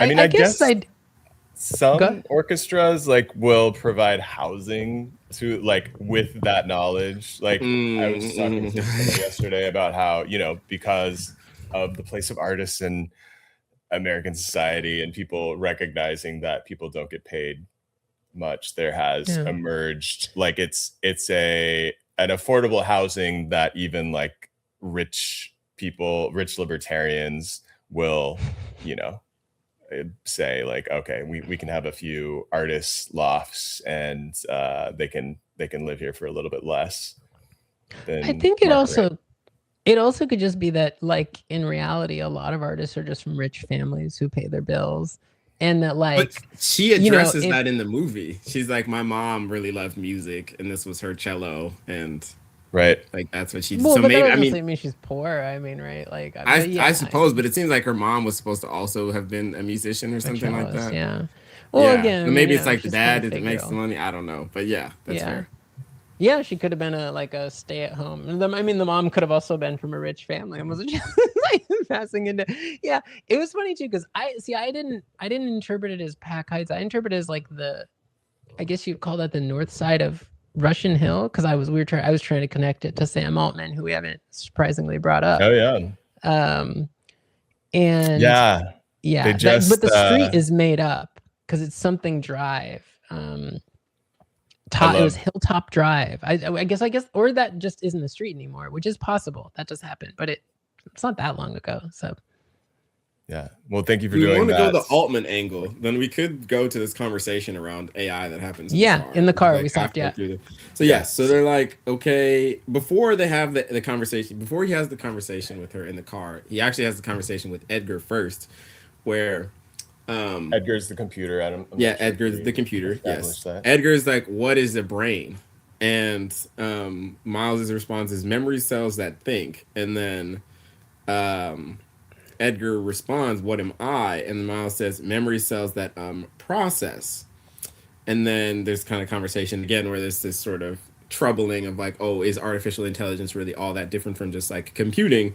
Because then the next thing is asking, well, Miles asks Edgar, how do you know so many words? And then Edgar says word processing. So then there's like this whole thing of kind of positioning it as just an extension of a function of computing already more broadly. But then after that, that's where we get that conversation where Edgar asks, or Miles asks Madeline in the car, like, have you heard of artificial intelligence? And then that's the kind of conversation where there's the question of like, oh, well, yeah, like my mom has something, and he's like, what are you talking about? Alarm clock, yeah. And yeah, it's the alarm clock. Yeah. And he's like, no, like I'm talking about think, or like what does he say? Yeah. Oh, but that's not like think talking. Yeah. Yeah. And so this is like, since when is talking a sign of thinking? And you get that sort of back and forth. Yeah. Yeah. Yeah. And then ask the question, what about a machine that can make art? Yeah. And that's where you kind of have that moment. The other part of the, I'm actually forgot, I'm sorry, I didn't bring this up too, is also, you know, like the part about processing and thinking. I don't think they were debunked by the 80s, but there were a lot of now debunked, you know, I mean, of course, always, right? Conflations between cybernetics and the human brain. And people thought that computers were a model for how, I'm putting in air quotes for people that are just listening, whereas how the human brain worked. Like, so there was a core, you know, central processing unit, like people would refer to the brain that way. And which is, you know, there's arguments that that's not true and that brains are more modular. And, but that was also, that's probably somewhere that's coming from. I don't know if it was I don't know if it was defunct by the 80s. And the tiny thing I wanted to point out before we get into the AI conversation, they watch Casablanca at the we got to have our San Francisco references, at the El Rancho 1 and 2 drive-in, which is in Daly City, which is a nice view in the film. Isn't, you know, like we get it doesn't exist anymore. I think it might have closed in the 80s or 90s. And you get this really pretty view of San Francisco, just so we have our Bay Area references. But yeah, and Casablanca also has that, it's a romance. It has that romantic quality of being the most romantic film, you know, so there is also this human right before that AI conversation. Just wanted to put that up. Yeah, no, I think that the AI conversation, basically we have the sort of beginnings of a not a Luddite critique, but you know, there's like some critique of tech in the movie for sure, and how far we've come. I have to say, like when I moved here in 2006, like it was all techno optimists, it felt like, around. And you know, with the rise of the city giving away all of this money to Twitter, and you know, opening up the streets to Waymo and Uber, and you know, I remember Muni was having meetings at the Uber headquarters, where in order to give public comment, you needed to go past the security guards at the Uber headquarters on Market Street, and how in opposition with like the idea of like public transportation and the sustainability and labor, you know, rights, whatever. That was. And I do think that more and more people are aware of, you know, these tech titans like Sam Altman, who, you know, there was the Molotov cocktail two days later, shots fired at his house. He has since installed a massive looking gates on the driveway, and has done like a little bit of a sudden attempt to address his haters by saying like, oh, maybe we do need universal basic income because the plebes are clearly not happy and they're starting to shoot into the houses of their tech overlords. I like you, Britt. Thank you for bringing that in. The Madeline conversation is one of the more interesting and one of the more, I guess you could say, like didactic moments in the film, you know, because it's not a particularly smart film or something. Not that didactic films are always smart, but because they are like almost having a little mini debate about what is AI, you know, or artificial intelligence. Because the term, specifically the acronym AI, I don't know how old that is. I'm not even sure how old the term artificial intelligence is. I would guess I'd never read about it going back any further than this, but I'm not an expert. So, I mean, she says something, yeah, like deedee said this, like to the effect where he's like, oh, you mean machines that talk or something? He says computers that talk. And then she says, oh, my mom has one of those. And he's like, what, really? And then she's like, yeah, she's got an alarm clock that reminds her to get up or something, with probably had automated like, wake up or something. And it is kind of funny because it is a little bit, if you think of the one of the critiques of so-called AI is, right, that it's a bubble, that it's like, oh, this is just the newest, in the true sense of the word fashion, meaning like whatever is now is the now. It's this trend, it's this fashion trend that is, a scam. I think a lot of people now have this critique, right? Like, but which is good. But like, this is the talking alarm clock of its era. Like, back in the 50s or whatever, they could market all these, kind of to what we were saying, like these goofy novelty inventions, and those used to just be a small part of the consumer economy. But now in true neoliberal fascism, true neoliberal fashion, but also neoliberal fascism, we don't, people aren't making anything. Like there is no industrial base, or there's very small industrial base in the US to make anything. So most of the US economy is propped up by these, you can think of like 1950s or even 1980s, like in this novelty commercials, like, have you ever wanted to, the clapper, those kind of things. Like, that's what AI is. It's basically that level of thing. It's just all this massive marketing campaign behind it that's propping up this, speculative bubble. Because unlike the 50s after, World War II, where there was a lot of things made in the US, like, like whatever, not could pick up an invention, a phone back in the day, it would have been made in the US as opposed to now. They don't have it. They don't have those they don't have any cards like that, so now it's just this like, all right, now, it's kind of, if you were to think of a critique, like you were saying, Judy, you were like, oh, I'm a little more ambivalent about, I'm not sure what to say. Like, I guess if we were to pull a critique out of it, you'd say Madeline is kind of like, this is just the latest talking alarm clock, like it's just literally something that would be advertised to like a housewife at home in the 1950s, or even maybe in the 1980s or 90s.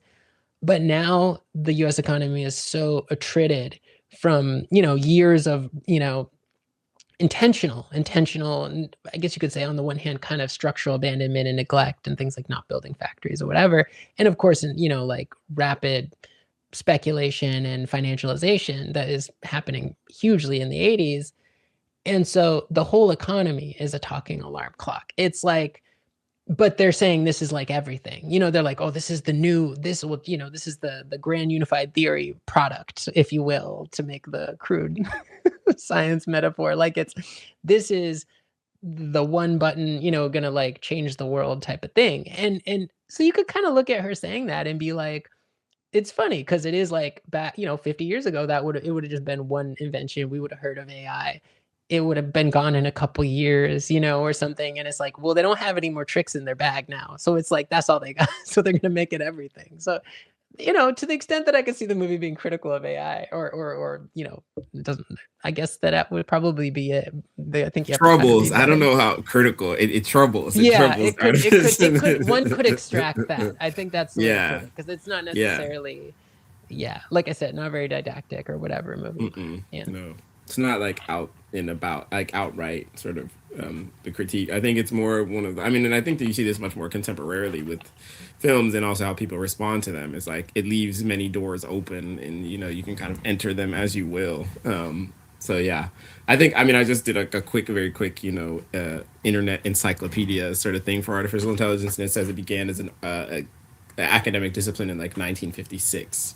Oh, okay. So, yeah, I guess like at that point, about 25 years, if they start shooting or filming or working on it, probably like early 80s, then about like 25 years or so. So the relationship with then computing, exactly, right. Yeah, about the 40s in World War II and whatnot. Yes, exactly. So I guess you do have that angle, and it just becomes that trouble. But then I think, like, again, with this sort of like the narrative part of it isn't really all that like stable and like compelling.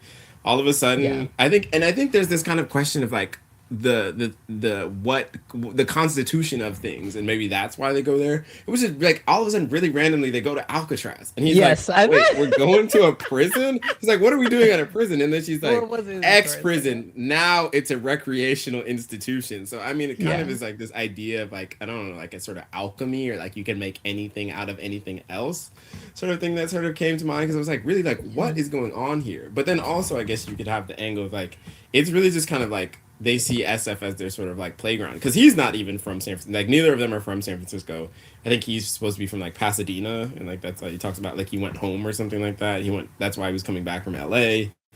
There's not really an explanation of, I don't remember at least, to like where she's from, but this idea that they would just like take the ferry to Alcatraz and like he taking this tour, and like that being a sort of, yeah, like that's what these people do for fun, is go to like a carnival on Alcatraz. Well, they're never going to be in a prison, so it is. Yeah, right. Fun, you know, right. Like, versus, they're not those people.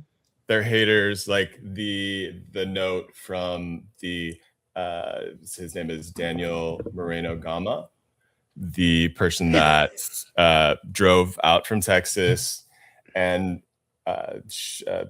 threw the Molotov cocktail allegedly at Sam Altman's house. He not only referenced Luigi Mangione, but his name on like some Discord server was Butlerian Jihad, which, you know, is, I don't think it's a Judith Butler reference. I think it's Octavia, I want to say. No, I think Butlerian Jihad is a like either that is a psyop, or it's like it was used as a thing. Like people, I think it's kind of like the combination of Judith Butler, and I think it was just like, oh, these are the people that are against, you know, the establishment. Like it was like a right-wing dog whistle.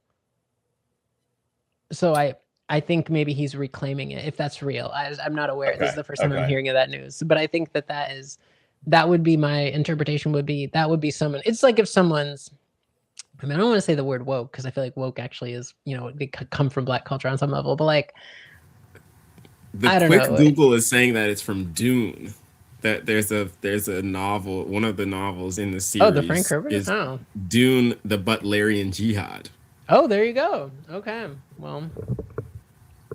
Yeah, wow, we have Butlerian Jihad is book one of the Dune trilogy. So it doesn't have anything to do with Judith Butler. Okay. That's funny.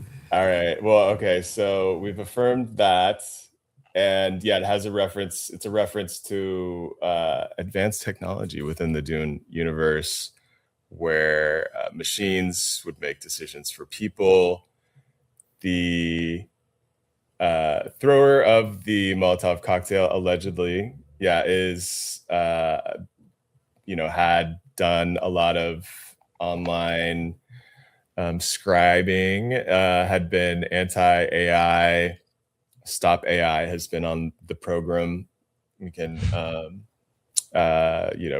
refer you there to hear about like what people's major issues with companies like OpenAI are, including, Sam Altman's insistence that robots are going to be smarter than people. He actually said that would happen by 2025, that we'd have AGI, which is generative AI, automated general intelligence. I think it's generative. I think the idea is that it would not just artificial general intelligence. Sorry. Oh, general. Oh, it's general. I thought it was just be generative. Huh. So where at the point at which, the robot mind is smarter than the human mind. And so that's a great concern, like the existential threat to humans when the robots wake up and realize they want to be on top. And the guy had like a list of CEOs allegedly at some of these different companies. So he was planning on Luigiing tech CEOs. That list still out there if you want to get in on. We're not encouraging anything though, for the purposes of Toshio's lawyers. Yeah, like the best lawyer I could afford is like ChatGPT at the moment, unfortunately. Well, but yeah, and I mean, again, like, you know, the warehouse fires, I think, are in the same spirit as the Sam Altman house targeting, and it happened the same week as, you know, you had the data center in Indiana, the proposed data center, where the city council person had basically gone against the wishes of all of his constituents and was pushing forward with the data center so that a guy's, you know, council person's house shut up with a note left on the door, no AI data centers or something to that effect. yeah.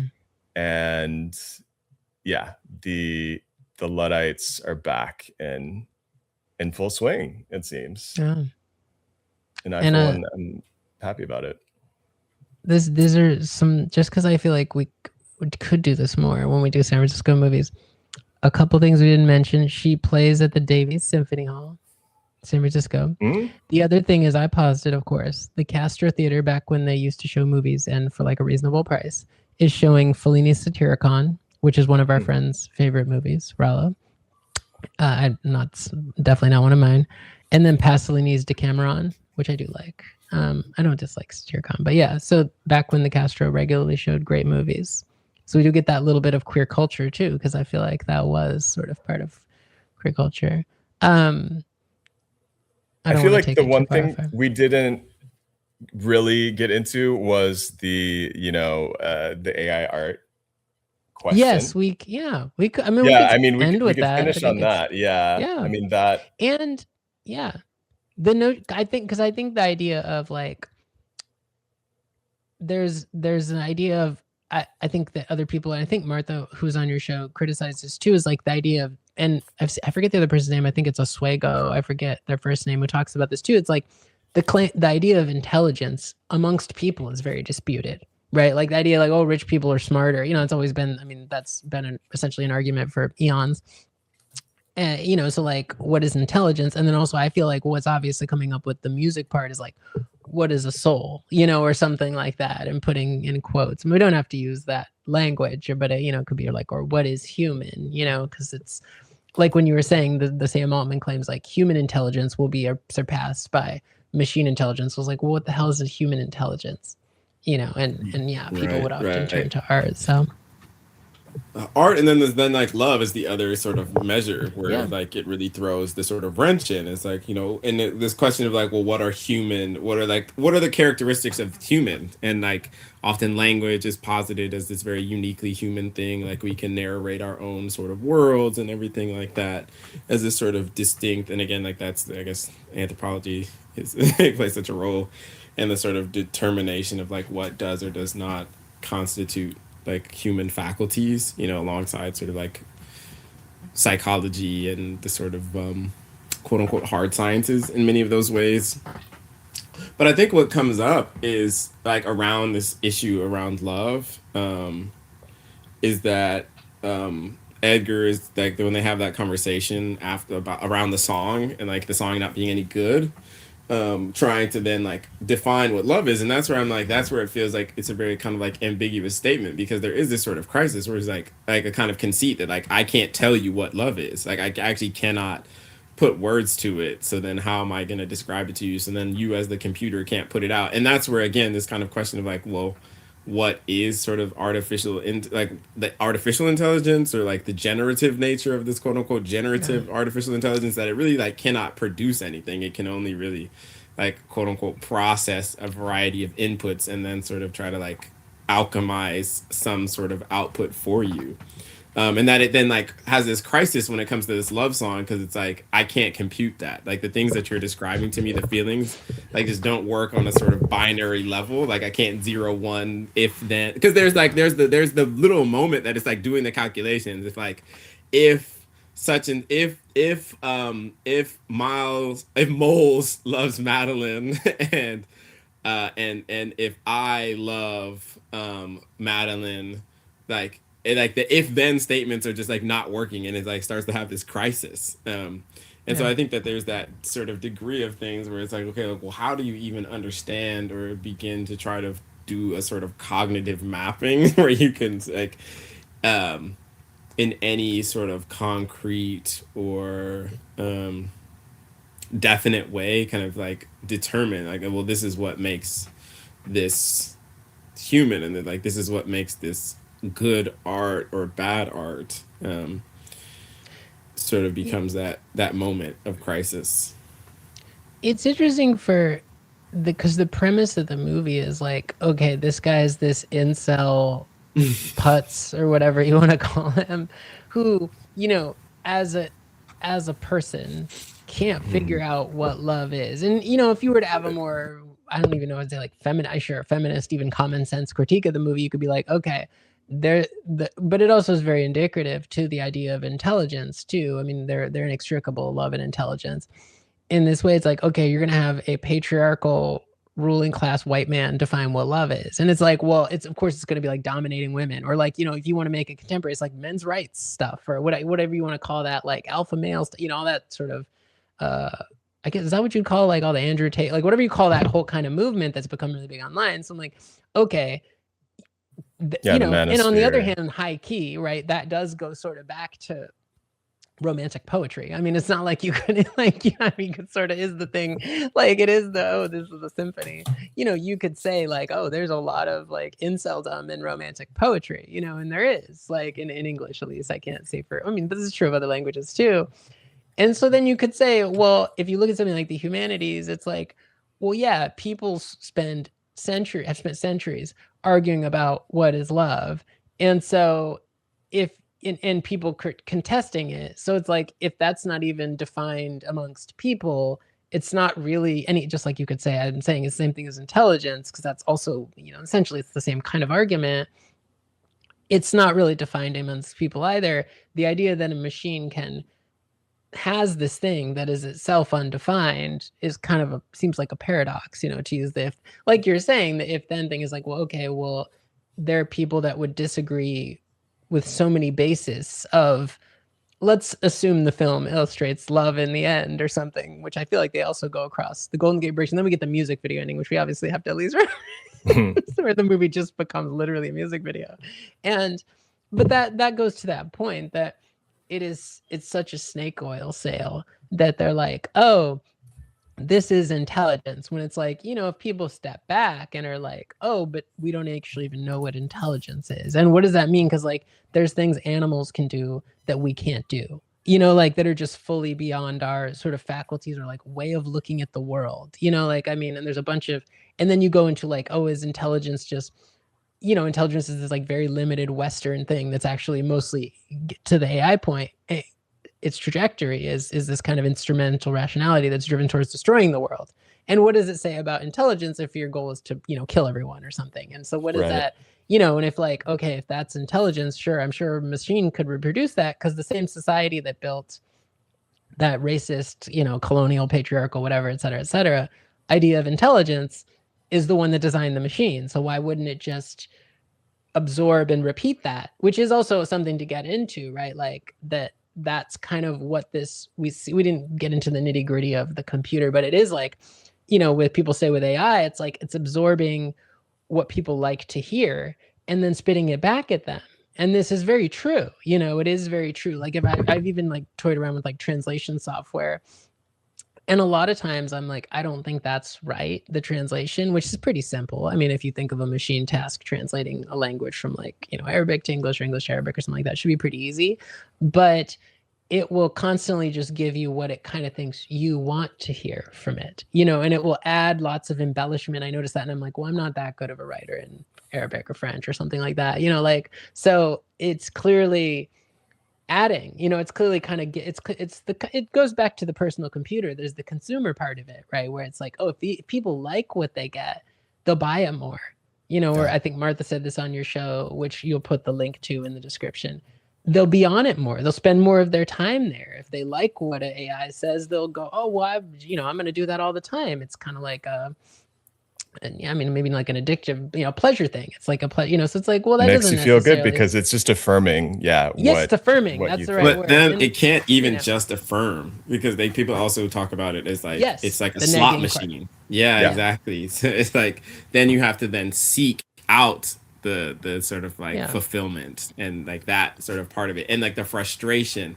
So it's also like looking at, I've been going through like an email I've had since I was in middle school, like elementary school, and I've finally gotten to like the early 2010s. So I'm seeing like when I made my first Hulu account, and the first time I got something off Amazon, all these sorts of things.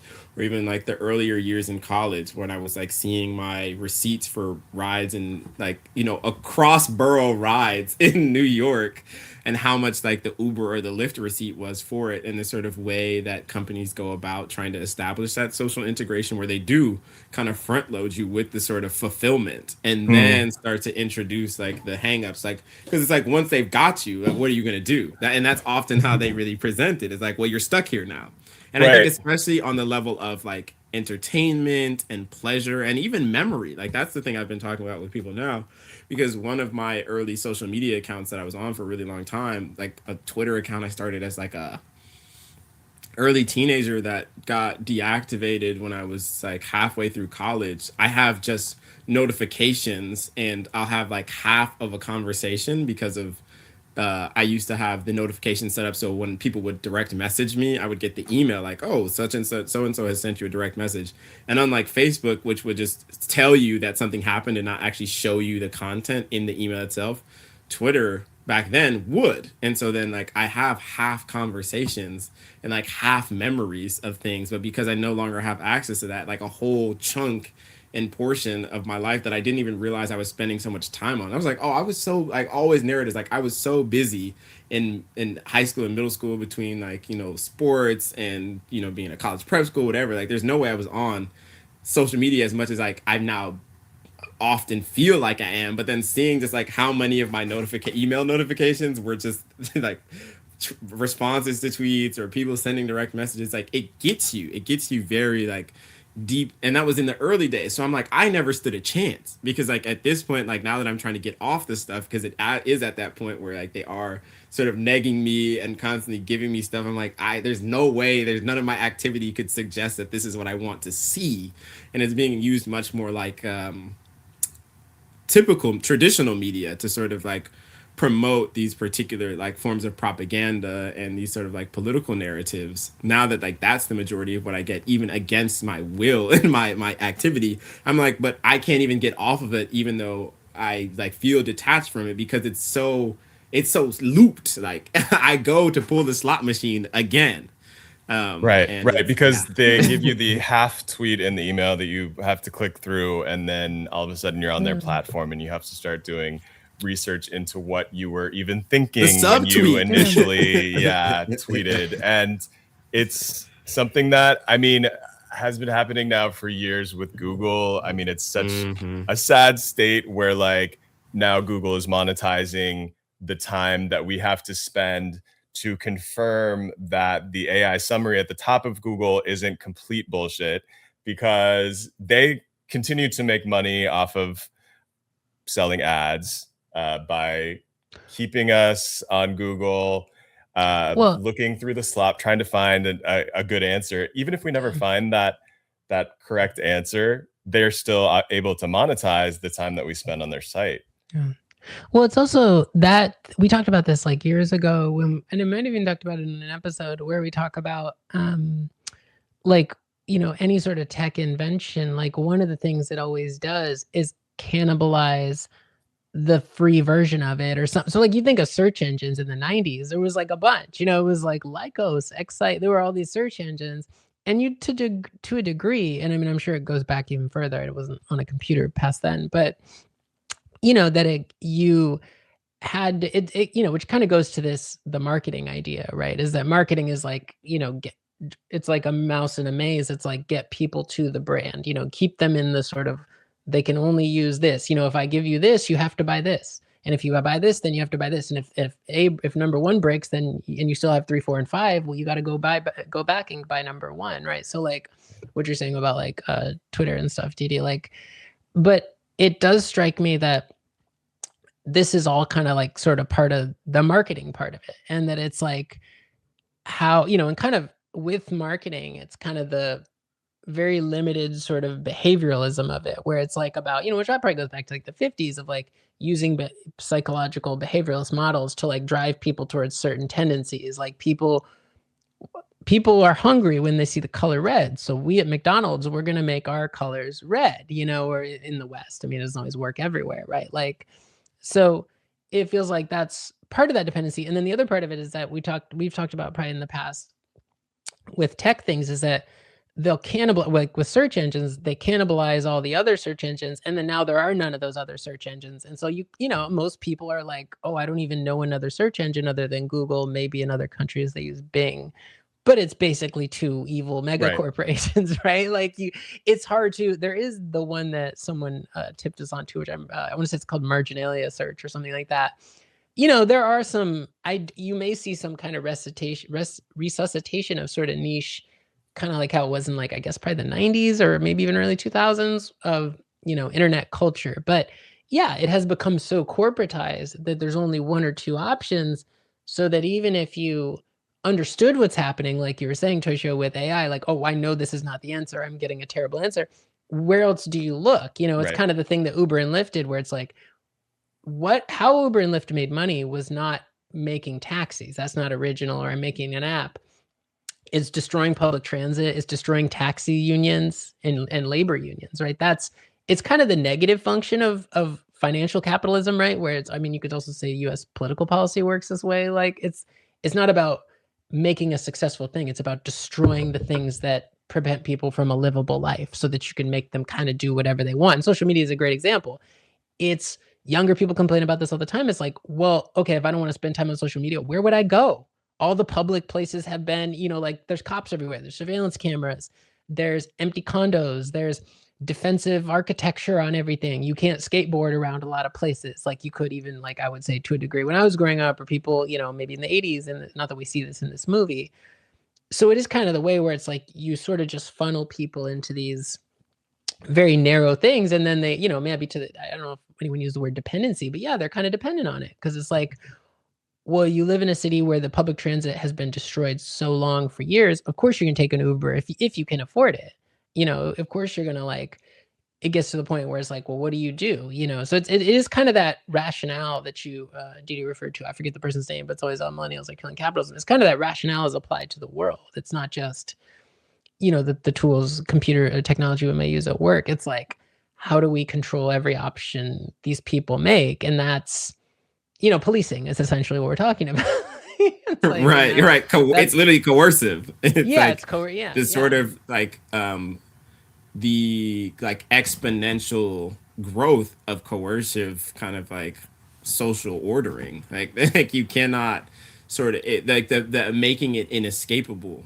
That like you're consenting to it does not matter, because you're constantly like forced to do it at like every turn. And that's where like that sort of, it's Dwayne Monroe, where it's like, if it's introduced to you or it's like imposed upon you at work, and then people get so used to using that like mode, and then it starts to trickle into like your other day-to-day activities, and then your socializing then becomes sort of tied to it. Because I think that's usually what people will go to, is like, well, how are you going to even find out about events? Like, people can't really afford to flyer, or most of the billboards and big advertisements you're going to see, like, and especially to that point that you were talking about with space, like, it's not as though you're going to have like resident DJs, or you're going to have groups that have like their own like regular space. So then like people are doing pop-up things.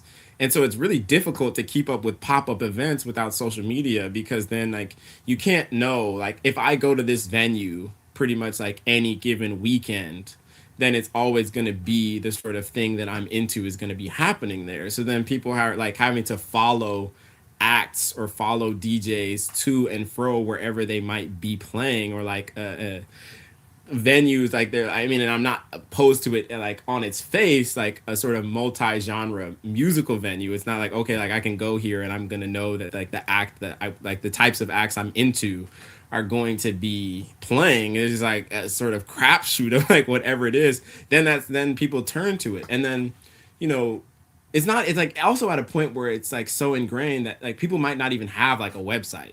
So it's not like, okay, like that's an easy way to like get an update, or like I can just log on to this and like find the latest information. It's like, oh, like these people actually don't even have a website. The only way I can reach them is through insert social media app to get updates, to see flyers. And it also, I think it becomes antisocial because I might not, like if I'm just like meeting somebody or like I run into somebody on the street, I might not want to be like, oh, well, here's my phone. Like, here's this information versus like having an actual flyer where I can just hand it to somebody and be like, yo, like, we got this thing going on. It's happening next weekend. Like, here's the flyer. And then they can have it, like the actual physical thing. And then they maybe they pass it on to their friend, or like they run into somebody and now they have it. And then their friend's like, oh, what's that? You're having to rely on so many different like apparatuses that are very much outside of your control. I mean, Tosh, that's kind of what came up in the one we did about the like newsletters and zine culture, where it's like it's not independent in any way, shape, or form. You are very dependent on the sort of goodwill or the monetary dependency of these server lords to have you on their applications, because very quickly, like they can just pull the plug on you overnight. Yeah. Like, and you have no say in it. That's it. You've lost it. Ban you, shadow ban you. Yeah. Maybe gaslighting you into thinking that maybe you're not banned. I mean, and shadow banning. Your point, having to like now every DJ, every artist, like as somebody who was working as a journalist, like it felt like I was being forced to move into like influencer arena because people are unable to find news if it's not, even though news sites still exist, the way that 90% of news is consumed is via social media now. And so it felt like there's these tech companies are spending all this venture capital up front to monopolize just all these different areas, including journalism, including going out, nightlife. And marginalia is, you mentioned, Jemma, is that the one where like there's the search where it only goes up to what was on the internet in 2022 so that you think so. I think that's what it is. Yeah, if I'm not mistaken. Yeah. So there's so you have like people trying to return to suggesting like maybe 2022 was the last year that the internet was less of a burden and more of a benefit in our lives, but we're certainly past that point, and it seems like it's just gonna get worse. You do have I would be interested, like we were talking a little bit about like language and how like translation seems like it would be the obvious, like an obvious benefit of AI would be like making translation like perfecting the art of translation. But you still have, there's a conversation happening at movie studios about whether or not to incorporate AI into their subtitles, and like certainly well, Sandra Bullock just got attacked today for saying she loves AI. A lot of them are saying I mean, and YouTube for a while has had auto-generated captions. Right. I mean, use that exactly. And it's just, I mean, that's been around, but I think that's where this sort of like, well, how different is it, or how new is it? I'm like, well, if it's not, I don't necessarily think that it is new. I would grant that, but I would say it's not the newness of it that's the issue. It's the technology itself and like the implications of it. And I mean, that's where like sort of like we haven't spoiled, I guess, the end of it yet, but Edgar kind of like, I mean, and this to go to language and like how the social media, like the coerciveness of it, that people have changed their vocabulary again with the social integration, the words that people are forced to use, like because you can't say certain things because your account might get shadow banned or you might get demonetized. Like I was gonna say, Edgar commits suicide essentially. I mean, like that's the sort of, because, and that's the thing, it's like the idea, and this is where the ambiguity of the film comes in for me. the film basically suggests multiple times over, like, Miles actually can't pull the plug. Miles tries to cut off the computer, unplug it, disconnect the power source on multiple occasions, and Edgar's like, oh, I don't need that. And so it does kind of present this idea that it can basically be like take on a life of its own, that it's like self-sustaining, doesn't even need electricity after a certain point. And the only way that it sort of destroys, like, can be shut down is like its own self destruction. It's like, yeah, I sent out like 40,000 volts of whatever and like made some long distance call, and whenever it comes back to me, like, I'm gonna shatter into a million pieces. That's sort of like how the film ends, when there's this like reconciliation, he gets Madeline back and blah blah blah blah. That's how it like ties itself up, is sort of like peculiar gesture. But most people would say unalived, like, and that was the thing that came to my head first, like, oh, Edgar unalived it. So like that is like, to me, one of the most profound examples of the way that it's like a social modification endeavor, like, and very nakedly, that's like not really contestable. That people, there's so many words people even out off of the platforms now just use them in their day-to-day life. Yeah, I'm like, that's sick. Like that's like, if there's nothing else that is a clear enough sign of like what's going on here, the sort of coercion of speech, feels like one of the clearest examples of like, and that it would only the plug can't be pulled on it. I think that is how many people think about it, and that's what you often see from especially like the celebrities that are pushing it. They'll be like, well, you know, like, you can't beat AI, there's no stopping it. And especially, you know, artists who do support it, many of them, that's what they'll say. I mean, of course, yes. And or they just didn't spend their money well, and they're like, they invested in it, and they're paying for it. Exactly, they put money into the AI company, but the idea that it not end of its own volition. I think that is sort of it is funny to think about that then in the other way, like the dependency argument, because then I do think of 2020, where I'm like, well, okay, a lot of people, not everyone, was more dependent on social media just because they were isolated from, you know, traditional their conventional lifestyle of, you know, socialization. But then on the other hand, people kind of formed alternative community. You know, even having that, I thought that was a time where people were like, oh, we can, you know, get out in the streets, people who never had before, you know. So like, it is a kind of interesting, you know, I don't know that I'm like an accelerator. I don't know if that's even an accelerationist point, but there's some, but I do think it is. I do wonder with younger people like you, and you, Deedee, would probably know this. Like, I think I've met people who are in their 20s who like grew up with social media entirely, but decided in terms of age, but decided to never have it, and are kind of just like, or have deleted it, and are just like, you know, I know what it is. It's kind of goes to Toshio's point about the search results being bad, where you're like, I kind of know what this is. It's just this echo chamber or whatever else you want to call it, where you're just getting kind of the same feedback. And so there is a point where people, but to your point, there are people I think who feel, we can't pull the plug. But I think the argument with AI, that goes more back to the economic part of it, is that people are saying that because they're like, they realize the US had almost negative GDP growth or all these other things. So they're like, the one thing was these, you know, the fake AI boom and the data centers. And they're like, it's inevitable. You can't stop Laserdisc.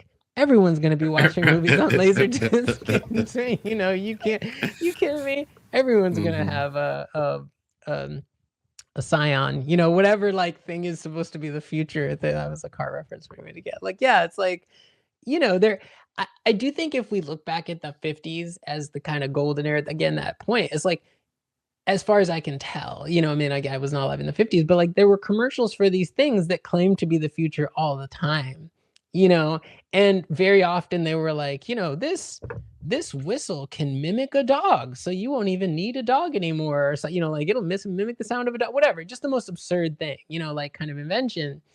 And, you know, I think that's kind of like what the economy is now. Like it's just that sort of like, it's the clapper, you know, you used to make fun of those commercials in the 90s, or the like, I fallen and I can't get up commercials, you know, where it's like, oh, the beeper. And it's just this is going to be you know, and it's like these kinds of infomercials basically used to be a source of ridicule, but it's like when you destroy all the other options for people, you really got to push it hard. I mean, it's the other side, I suppose, like you're saying, the coercive aspect of it. You really got to push that. If otherwise people might unplug it, to your point. Like they might go like, oh, I don't really need this. And yeah. Yeah, I mean, more so than the 50s, the 80s with new tech, though. I mean, I suppose sharper image. That was like that too. Yeah, There's so many sure. ridiculous inventions. A pencil counter. It can count how many pencils you have in a thing. But there was still like this semblance of like, oh, we're creating something that is going to improve people's lives, whereas like maybe we could cap it with this. UK researcher Kenneth Payne as Gemini, Claude, and OpenAI's ChatGPT 5.2 to act as opposing leaders in a nuclear crisis to test how they choose to handle nuclear threats and weapons. And the study found that all models would escalate to nuclear attack in response to threats. So that's where this ends. We need to like pop the bubble like yesterday. Like, but do you think that's just based on rhetoric? Like if you saw rhetoric, like if it's analyzing Trump tweets, it's like, well, of course it's gonna have the most extreme like, it's like A and B, like, and it's like. Input, output. Input, out. Yeah, I don't want to, diminish it like you're saying, but it is like, and to the extent that, are they going to give nuclear codes to the AI? I mean, I don't know. That's the thing. I mean, okay, before the close, I will just say I don't think that there's an ethical AI. I have seen some people talking about like DeepSeek as a more ethical AI and doing this sort of like, again, like it's just technology. But I'm like, I think the whole point is that you should actually question technology. I don't think that just like in and of itself, we could just inevitabilize developments, like technological developments. And so just like, insisting on that. And I think too, there's the like portion like a moment where they're talking about the song. This song is playing, like everything is on video, and I was just thinking that like that's the sort of kind of the mythos of the internet too. It's like somewhere towards the ending. Is it because the film is a music video at the end? So it's just a little bit before that. I have it somewhere in my notes, like exact moment that it is. But it just had me thinking that like that is sort of like the internet is forever. The impetus, like the internet is forever, but that also like the suggestion that everything is there, but that like also video and photo as these mediums are these sort of like they're like trick mirrors in a sort of way. That like the idea that it's like really reflecting what's already there. That I think is so big that like that there's everything can be captured and then kind of put back to you, but then the AI portion is like, and not only given back to you but like augmented, like made better, like it's like it's actually somehow you can actually get more out than you put in a sort of strange way.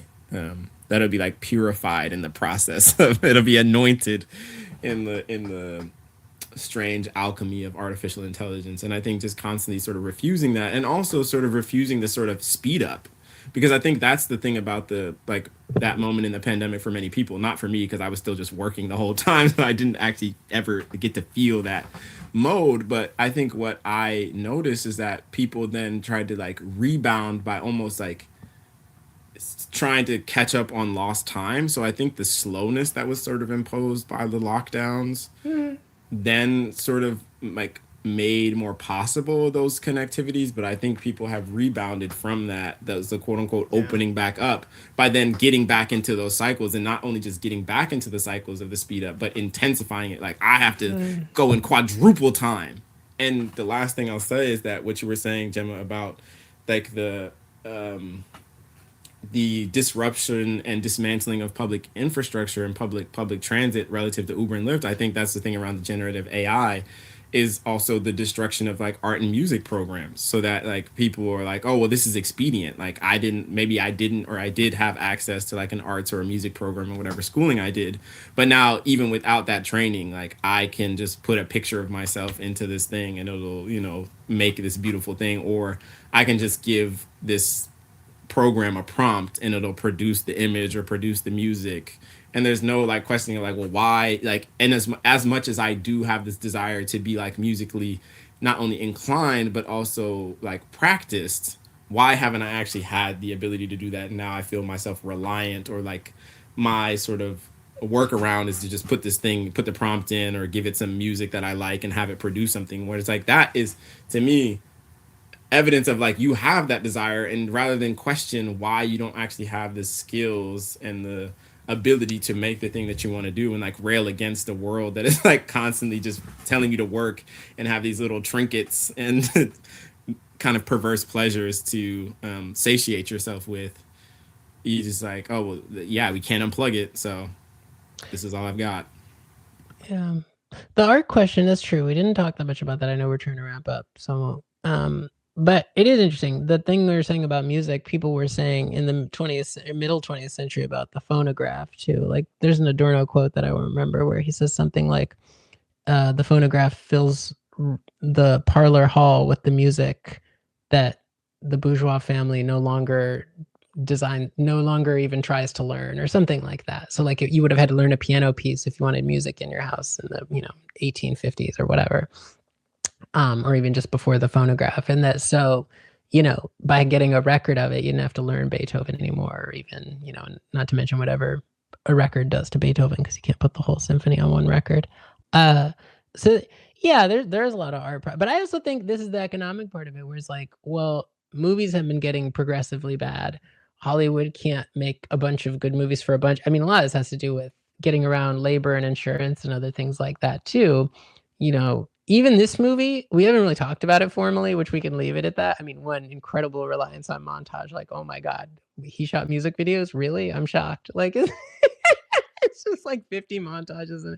But I do think, I look at anytime I watch a movie from the 80s or 90s, I'm always like, wow, they were so well shot compared to now. And I'm sure a lot of that is just the amount of people involved in making a movie back then.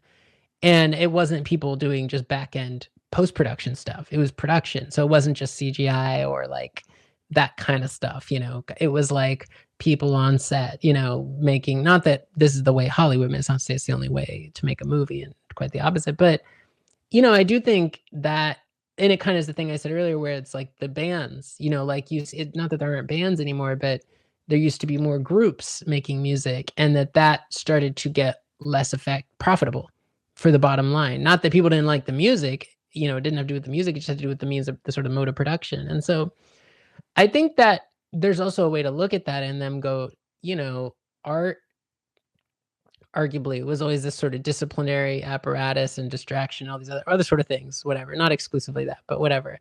And that we don't really have the money to do those things anymore. We don't have you could look at him doing, we don't have the symphonies anymore, or people aren't going to the symphony. We're losing the ability to keep people's attention, or we're kind of running through it. You could also, like, if you had a more accelerationist view, I guess one could say that and be like, oh, they're kind of running out of ways to sort of prop up the artistic part of the economy or something, so that they're like, just make a photo here. You don't I mean, yeah, because I don't even with school now, like people can't go to art schools because of debt. Like if you have debt, you can't just take out more loans. They've capped it, right? Right, you're done for. Exactly, yeah. And I mean, with that thing on attention, there's like Jonathan Crary work was introduced to me in a course I was taking about like the political economy of art. And yeah, like this sort of idea that attention, and which I think is such a focal point for people now, like, oh, people's just attention spans just aren't what they used to be. They can't read, they can't watch, they can't do this and that, as if it's like just all by choice. And it's because like we're just not smart enough to divest from these things, rather than like the sort of imposition of it on the day to day. It's like miles. We all got to speed up. Got to be working 25/7. We're just not good enough workers. Exactly. We're not efficient enough. If only we had the Casio day planner. Yeah. I also remember just briefly with Miyazaki, when the video conversation around like anime being so easily reproducible by AI came up maybe a year ago, and how so many people in tech were replacing their profile pics with like the manga version of themselves, and how it kind of came out of that was like a conversation around like, oh, in tech, these like CEOs, I mean, you could apply it to like people like Ted Sarandos, who is ruining television. They have a sort of they hate artists, like, because they once you remove them and you can go directly to the image, go directly to the movie, no writer's room. The attention economy thing. It's like you can get like, if that's an economy, if financialization is about draining every drop from every space, even speculative space, because obviously an attention economy is not a real place. We don't go to the attention market. It's not, on Wall Street. But like if that's what late stage capitalism is about, it's like, how do we get in every corner of their attention economy? I think you're right. And it's like, well, art, has been like kind of the last sacred, and I'm putting this in quotes for people that are just listening. And it is like, okay, how do we, it hasn't, it's TV art, whatever. But like, to your point, yeah, like the fact that one could sift a symphony or something, some high art notion through AI is like, yeah, how do we colonize every, square inch of every economy? And that includes the attention economy. I think you do. I think they do hate that. They haven't cornered that market yet, or maybe haven't, Resentful of, the writer's room, having to worry about paying these writers. So for me, it's end capitalism. AI blows. And I did download the song, Toshio Meronek song. Yeah. We didn't even talk about that. Yeah. Which is he's famous for Donna Summer, some of Donna Summer's hits. Yeah. He also did the Scarface soundtrack, which is a big one. That's a big, sorry, this is a little broy, but very iconic. Never. Yeah. Let's see AI do that. So I'm sure Darren Aronofsky is in his lab, good in his AI. Yeah. Well, thank you both. I'll be seeing you both in the flesh very soon. But any last words? Maybe it won't be us. Maybe it'll be a hologram. Right. It will be a projection of the essence of my being that you will be experiencing, and you'll have no way to know. All right. Well, even when we embrace, okay. Yeah. Oh, and the last thing we said at the movie, they like all gentrifiers, they skip the city for Marin. So don't even right. That's how it ends.